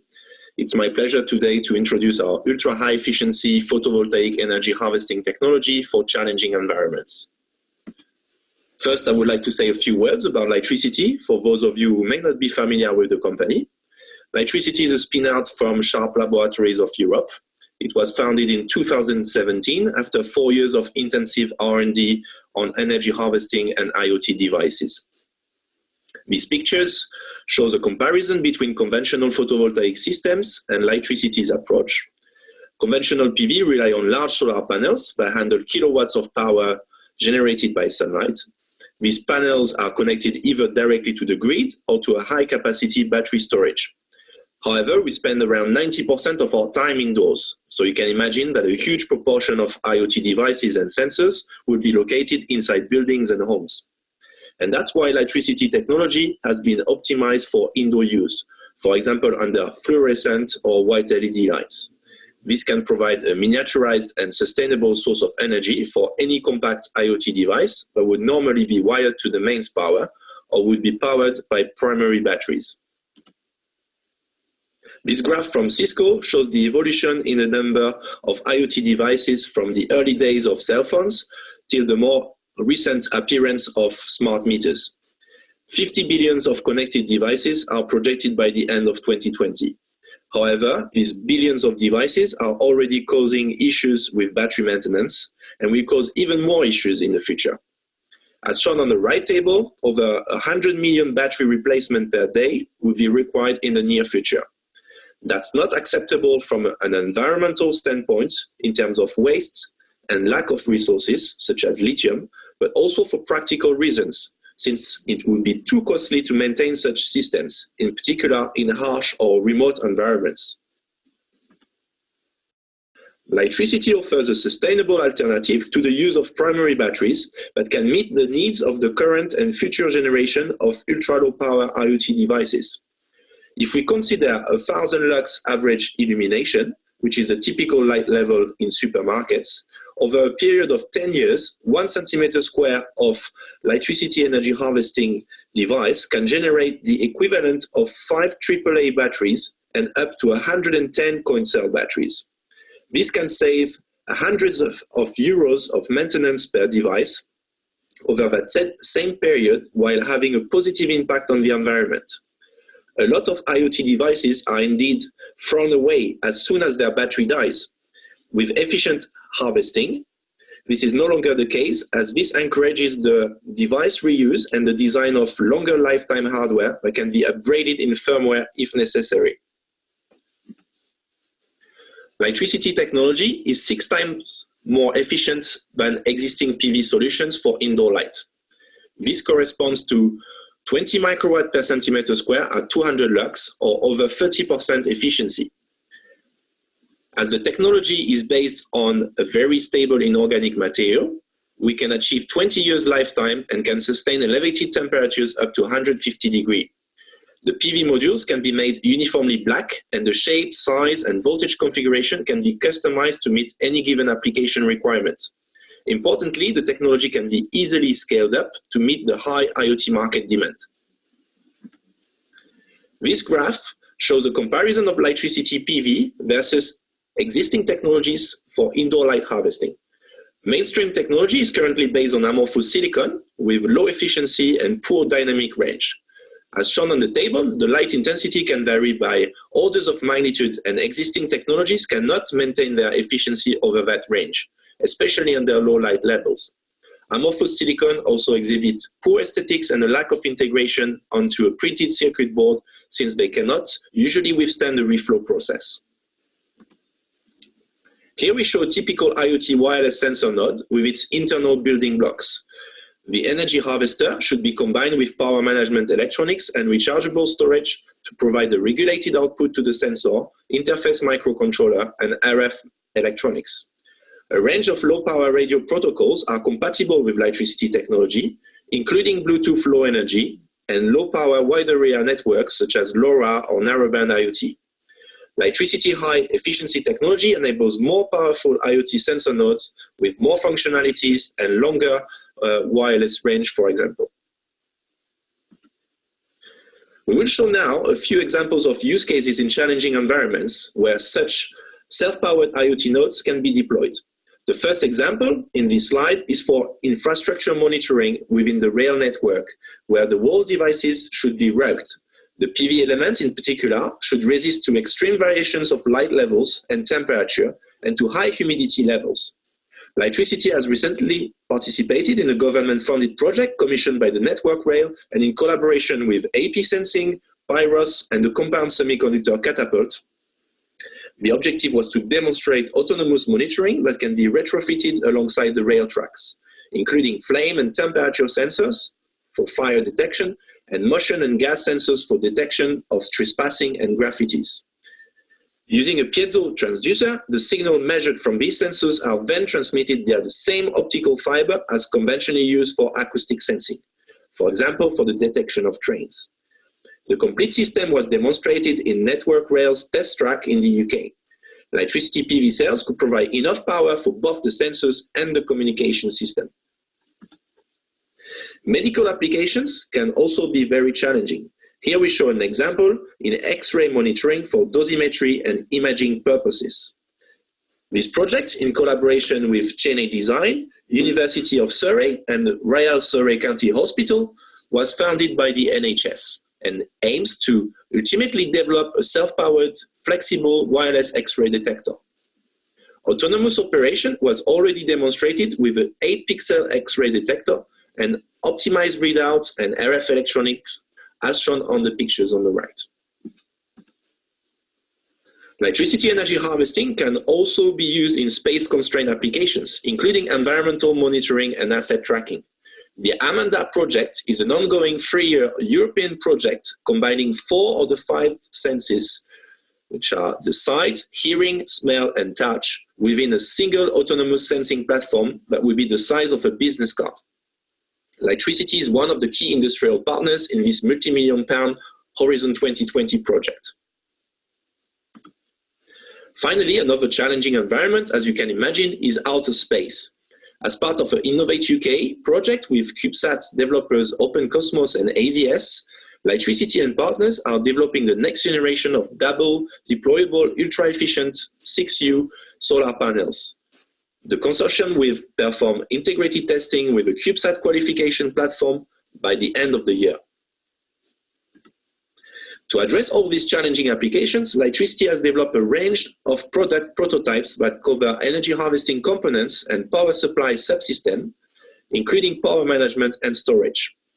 Various sizes and output voltages are available, and complete customization is possible to match the most complex mechanical and electrical requirements. Our new product prototype lineup focuses on extreme miniaturization with sizes below 1 centimeter square, while maintaining an outstanding efficiency. Our new Everlast 2.0 energy harvesting supply can provide a plug-and-play and everlasting power solution to IoT nodes with configurable and regulated outputs. As a summary, we have shown the benefits of using PV energy harvesting in a range of challenging environments where primary batteries are definitely not a recommended option. Lightricity can provide a sustainable PV solution with the highest performance and reliability in the market. This can enable new functionalities and extreme miniaturization for the next generation of self-powered IoT devices that should not be battery-powered for environmental and cost reasons. Our technology is ready for scale-up, and we look forward to hearing back from you to discuss how it can be implemented into your existing and future products, devices, or solutions. Thank you very much for listening. Please do not hesitate to visit our website and to contact us at the following email addresses for any commercial or technical inquiries. Well, thank you, Matthew. That was an excellent presentation, and I certainly appreciate your time and the work and the progress that Lightricity is making right now. Do you think right now that we're seeing even more interest in medical-related technologies because of the recent pandemic issues, or has that been a long-standing interest area for the company? Yeah, we are interested in the medical field, as we've shown with the autonomous X-ray detector application. The medical field is a bit challenging because of the regulation and certification that you need to do. There's actually quite a lot of research of energy harvesting for these applications, and usually they are about implants, which unfortunately our technology cannot address because there is not much light inside the body. But for any wearable medical devices, then it makes sense to use obviously solar cell technology, and that's what we are targeting. So you can go from this X-ray detector to electrocardiogram or body vitals monitoring for sport application or even purely medical applications as well. Fascinating, fascinating. You know, I was also interested in the pilot project that you all did with the train organization, the one with the test track in the UK. That's a constant issue that we seem to have always of, you know, well, the system that's used in the United States is called positive train control. Basically, the ability to stop a train whenever it's not being controlled the way it's supposed to be. And that's something that's being implemented as well. Is that basically what they were looking at mostly in this pilot study, or was it also, you know, performance factors in terms of where the train was actually at and located? There were multiple purposes. It is possible to locate the trains with the fiber that is being used in the project, but in terms of the local sensing, that was mainly for intrusion detection. So there was the novel sensor. There was a graffiti sensor, so it could detect whether people were actually doing graffitis next to trains, which is obviously both dangerous and a problem. And also for fire detection. So with a flame detector there combined with temperature sensor. So there were these examples of sensors which were basically being used. So that was the key goal, I guess, for on the sensing side. But the actual fiber that is being used for acoustic sensing, then that can detect actually vibrations of trains and detect their location, their speed, whether there's any issues with the bearings of the trains and so on. So it goes well beyond that. And the idea was to use that existing infrastructure with the fibers to actually connect sensors onto that and provide additional information and transmit all that information through the same fiber. So that was also the key element there. Instead of using a wireless sort of technology there, it was using the actual fiber, optical fiber. Fascinating application. One thing, as I've looked at the various use cases that the company is engaged in right now, one of the things that struck me also is that if you will, the consumer or the retail side of this, because I seem to always be finding something or other that I wish I could power with a certain amount of voltage, either 1.5 or 3.7 or 5. And I come up with the issue of, yeah, but how do I get power to it? Like sensors around a house for perimeter security, et cetera. So is that something that the company is also looking at as well? Power sources that could be made available for various retail applications, or is it mostly at this point application-specific designs that various organizations or companies are wanting? No, yeah, it's a good question. Actually, we are working on what we call a forever lasting power source, which is basically a plug-and-play power supply where the energy is generated by the solar cell, but it has also regulated outputs that can be programmed different sort of voltages. So from 1.8 volt to 3.3 volt typically. So and that enables anyone to actually take that and connect their sensor to that power source without worrying too much about compatibility issues.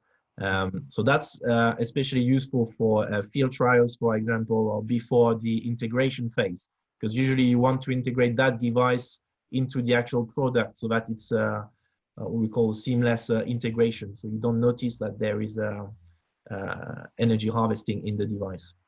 Yeah, interesting, fascinating. Well, I see our time is rolled over. Matthew, thank you so much for your time and for being live with us here to answer questions. If anyone else in the audience has questions, please send those to us and we'll be sure to relay them to Matthew and to Lightricity. So thank you again for joining us, Matthew. Appreciate it. Thank you, pleasure. Thank you. Thank you. Next up, we have another look. This is from Leica Technologies. Dennis Passero, the product commercialization manager, is going to be with us, and he'll be talking about extended temperature range solid state batteries for the industrial IoT. The challenging circumstances that batteries have to operate in, I think, are something that I came to become aware of at a young age when I first started working with defense projects. And the battery often then was one of the weak points that we had to overcome through various means. That was a long time ago, and the technology has obviously moved forward at a great pace. So if you all will be interested in hearing what Dennis has to say about their latest work.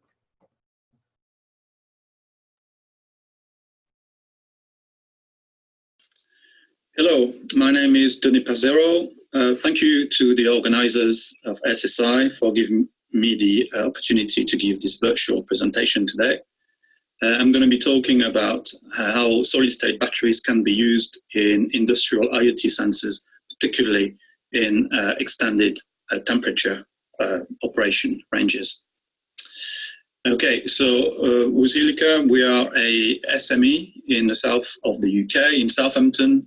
There are about 50 people, and we've been working on solid-state batteries for about 10 years, currently designing miniature batteries for medical implantable and small wearables, and also much larger batteries for electric vehicles.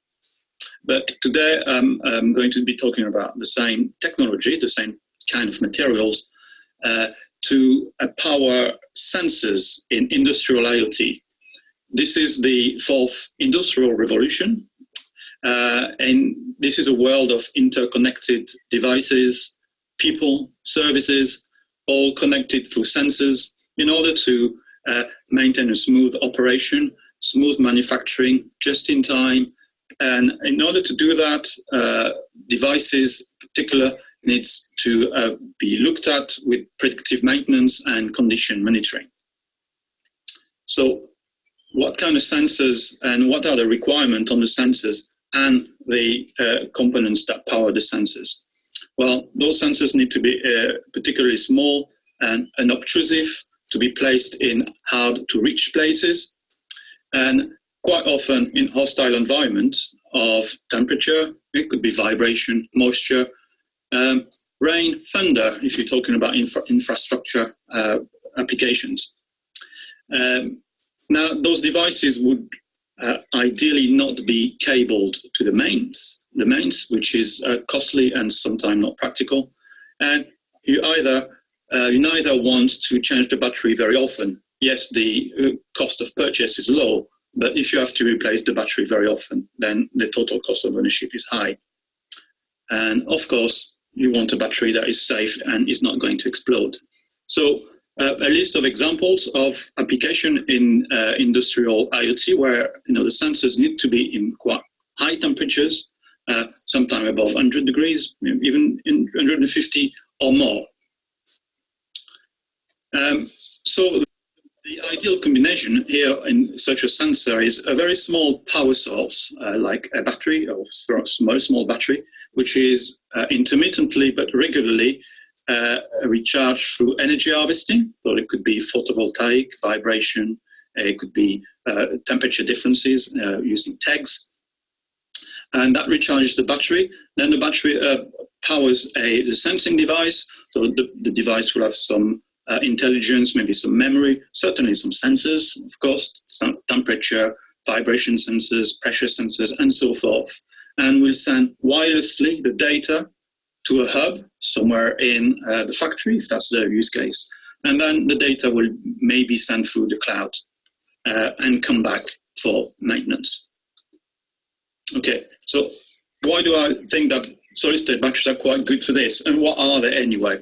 Okay, so a solid-state battery is basically a lithium-ion battery, same chemistry pretty much, except that it's all solid. There's no liquid or polymers, and they are fabricated using equipment much closer to the semiconductor and MEMS industry through evaporation. Okay, so you get sensors, you get wafers of batteries like what you see in the middle, of small sizes. You can see one on my colleague's finger there.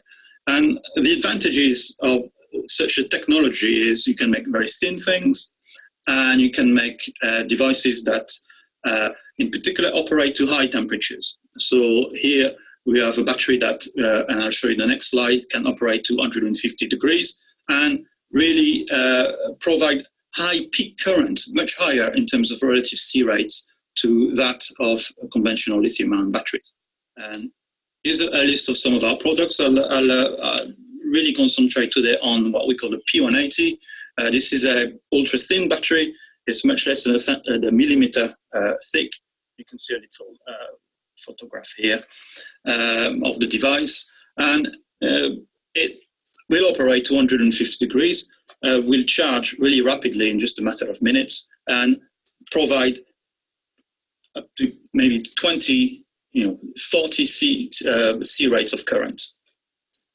So these are micro batteries, and so this particular battery is 180 amp hours, micro amp hours, that is, in a 3 to 4 volt voltage window, and that then can operate to from minus 40 to 150 degrees.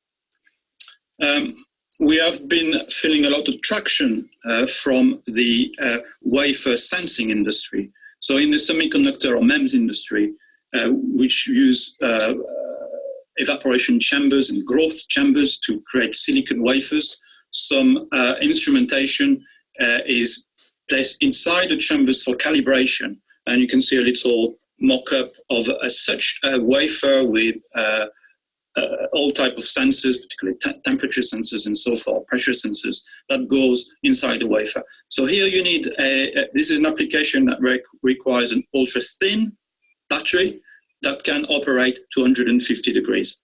That's ideal for the Helicase battery. We've also demonstrated how this works in this little device, which is a demonstrator device that we have videos on our website and we take to events.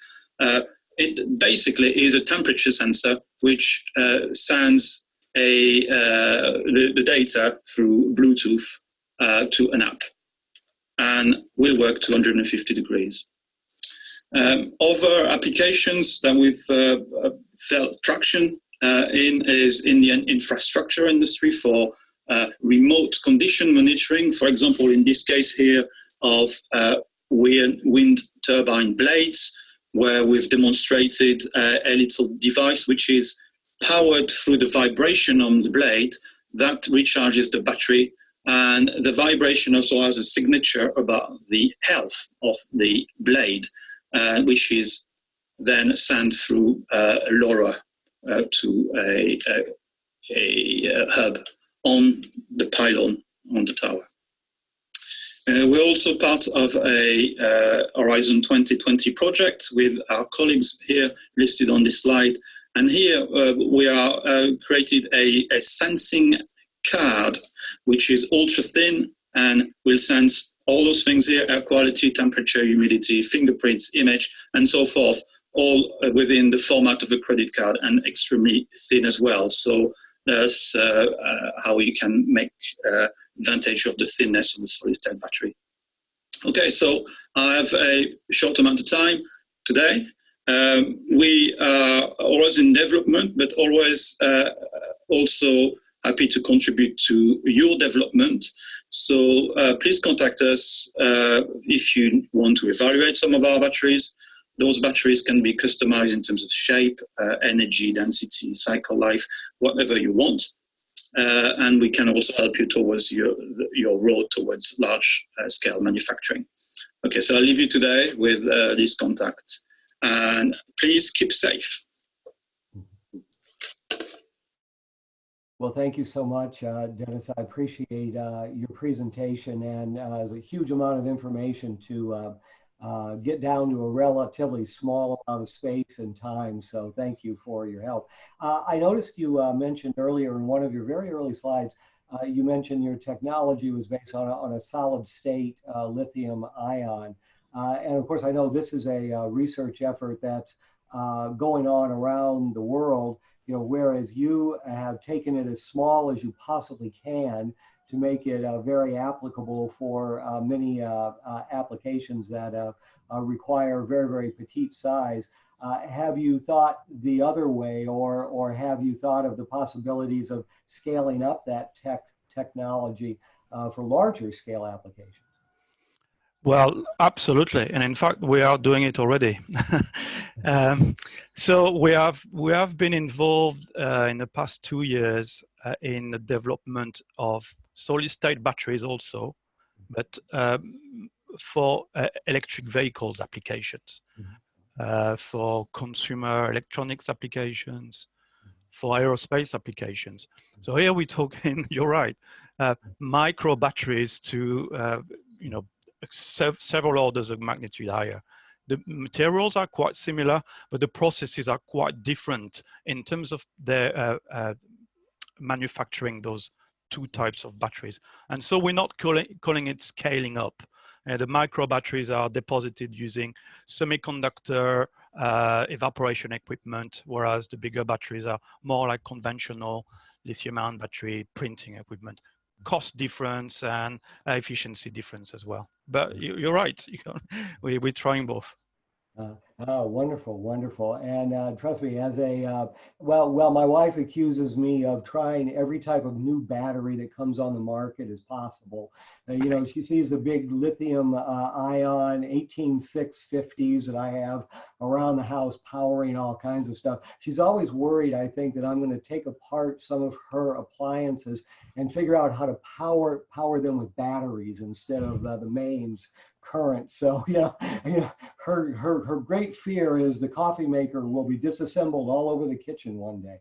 So, well, everything's turning smart. Everything's turning smart. All those many devices will be talking to each other eventually, and you don't really want to be cabling everything. So I think the battery is the future.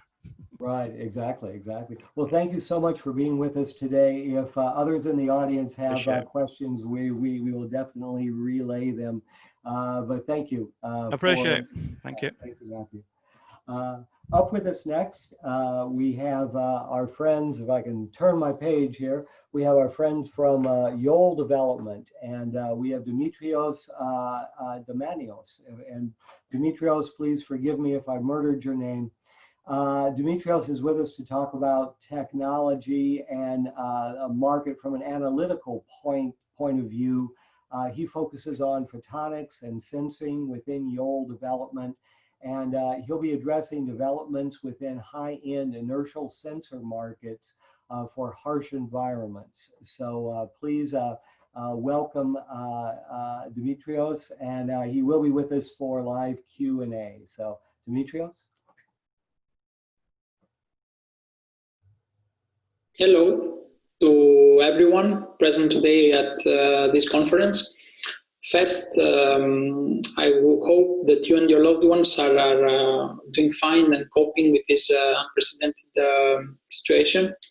So let me introduce myself. My name is Dimitrios Damianos, and I'm an analyst at Yole Development.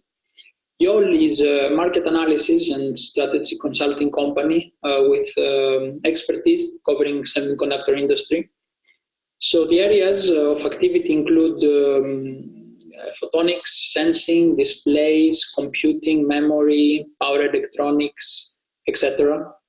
Today's presentation actually is about the high-end inertial sensor market. So sensors that are used typically in harsh but also very demanding environments. So what is an inertial sensor?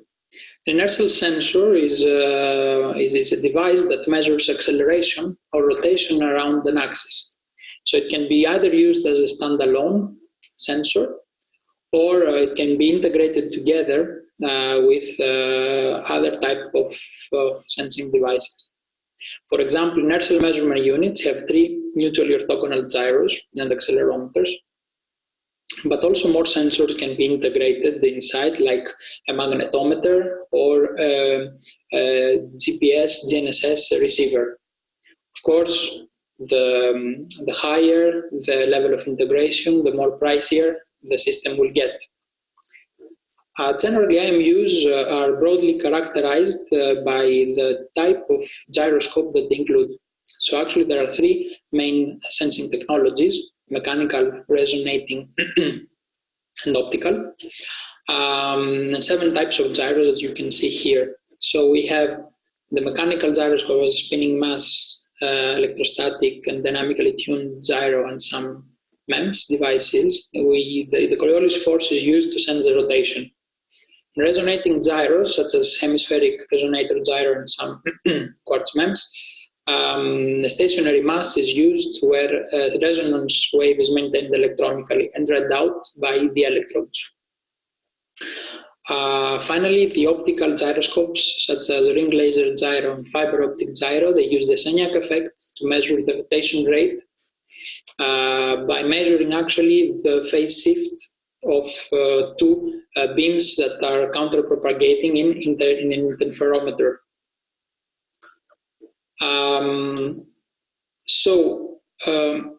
Gyros actually are categorized in various classes of performance, and of course the same performance grade is given to the IMU system. I mean, it's very similar. Performance is typically measured by the bias drift.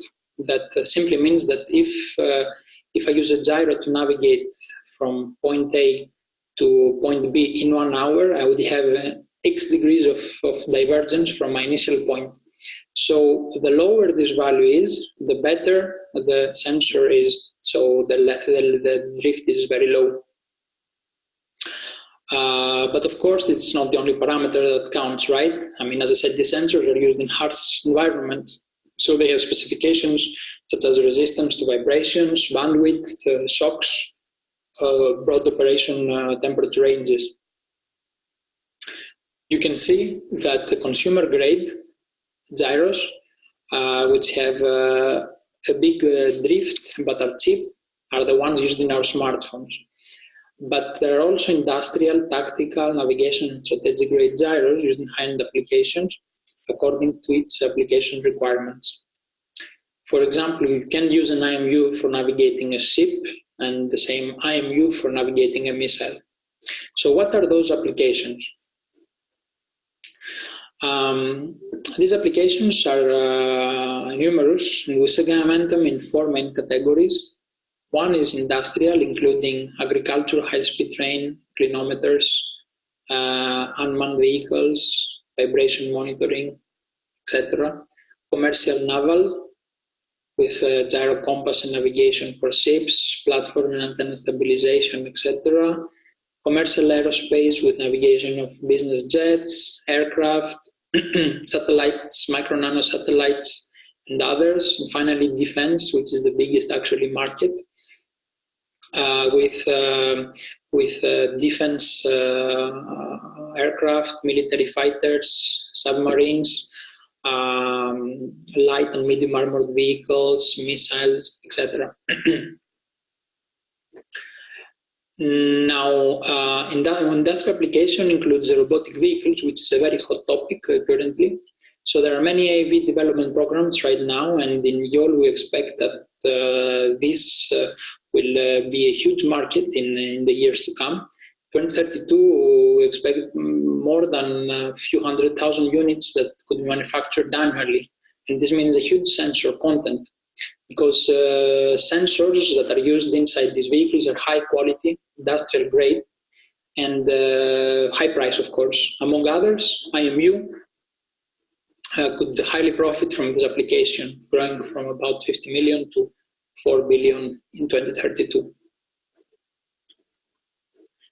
Regarding the landscape, the inertial system landscape has been traditionally pretty stable, both in US and globally. Actually, Honeywell is still the leader, with Northrop Grumman following. Other players include, for example, KVH, Kirfot, and DM Core, and US companies actually have the highest market share in the global market.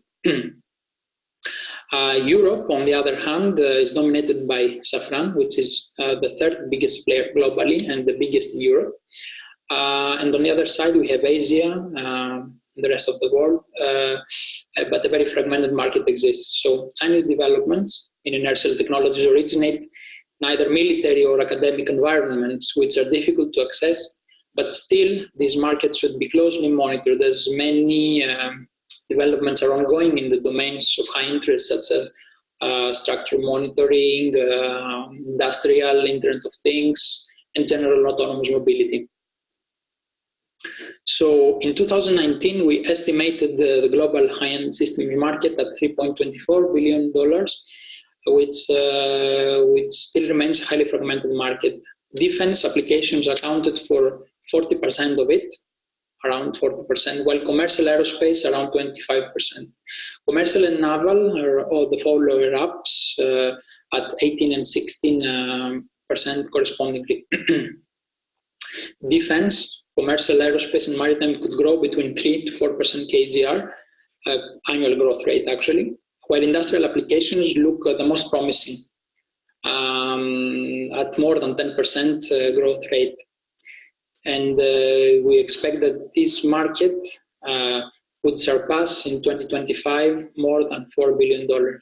However, these are the forecasts that we have made before the COVID-19 crisis and pandemic erupted. So naturally, no one has seen this crisis coming. For this reason, I would just, before concluding, like to say in this limited time, just to present the outlook of the various markets and applications discussed earlier due to the COVID-19 and its impact actually on the inertial system market. So, military and defense we expect to not change a lot in this year because the programs are there, the procurement will be there. Just some maybe supply chain problems or logistic problems could come up, which would actually simply hinder the growth. The growth will still be there, but maybe at a slower rate than previously forecast. On the other side, the aerospace, commercial aerospace will be the hardest hit segment. As we all know, there are big supply chain problems, but also reduced aircraft production, and also almost no air travel is going on right now. And the commercial naval, we don't expect a lot of big changes. And for the industrial applications, we expect some negative impact on train transport due to logistics problems, and also some drilling and offshore applications, since oil and gas projects are postponed and some of them cancelled. And right now, the oil market is very volatile. So for the 4 years to come, 2021 up to 2025, the defense market will keep growing because it's important. The defense industry needs resilient position navigation and timing solutions, especially in environments with no GPS. So many missions need this and many various end applications. On the other side, commercial aerospace will take some time to recover, so 2 to 3 years, maybe to go back to 2019 levels. But UAV and drones, micro-nano satellites and new space applications, we expect them to grow strongly. Commercial naval market will keep growing slowly with unmanned underwater vehicles, autonomous underwater vehicles, and remotely operated vehicles becoming more and more important for various operations. Some logistics, finally on the industrial side, some logistics-oriented applications like AGVs and autonomous and robotic delivery vehicles could be positively impacted since there is no human operator. And industrial applications, we expect them to gain strong momentum, like autonomous vehicles, robotics, structural and massive health monitoring, train transportation, etc. This area, the industrial, could be the next battleground for the inertial players if the correct price points are reached for this kind of applications. So thank you for listening and tuning in to my talk. And if you have any questions, please feel free to ask. Thank you. Well, thank you very much, Dimitrios. Excuse me. I appreciate your very thorough and very comprehensive review, and in a very short amount of time as well.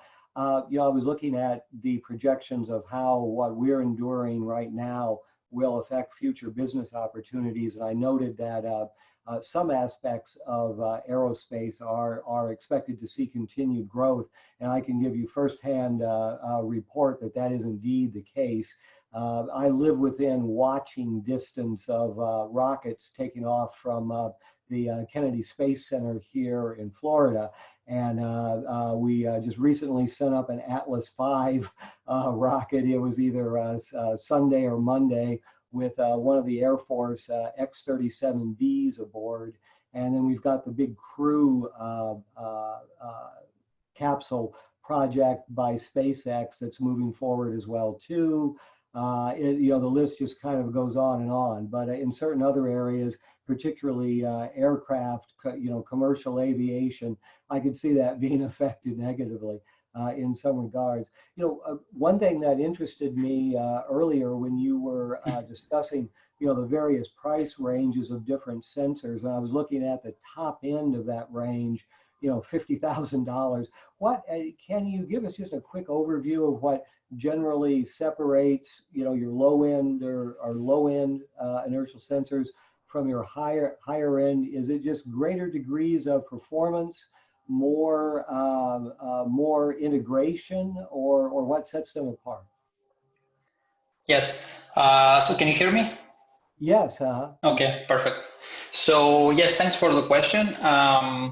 So you're right. I mean, its performance grade has a has a different cost actually, but it is not. The cost that I am using there is not so much for the whole system, but typically I would say maybe for a single axis of a gyro. So, for example, if you use a gyro that has been created with if it's a ring laser gyro actually, and it's a strategic grade, that means it has a very high performance, and we talk only about on axis. If we use this ring laser gyro in a system like inertial measurement unit or an INS, a navigation system with a GPS inside, this could jump to more, to 100K, 200K, depending on the application, if it's for space or if it's for submarine. So it's a really segmented market, and there are many parameters inside, of course. So I don't know if this answers maybe somehow your question. Yes, absolutely, absolutely. So the market is still driven largely by application-specific requirements. Is that what I'm hearing?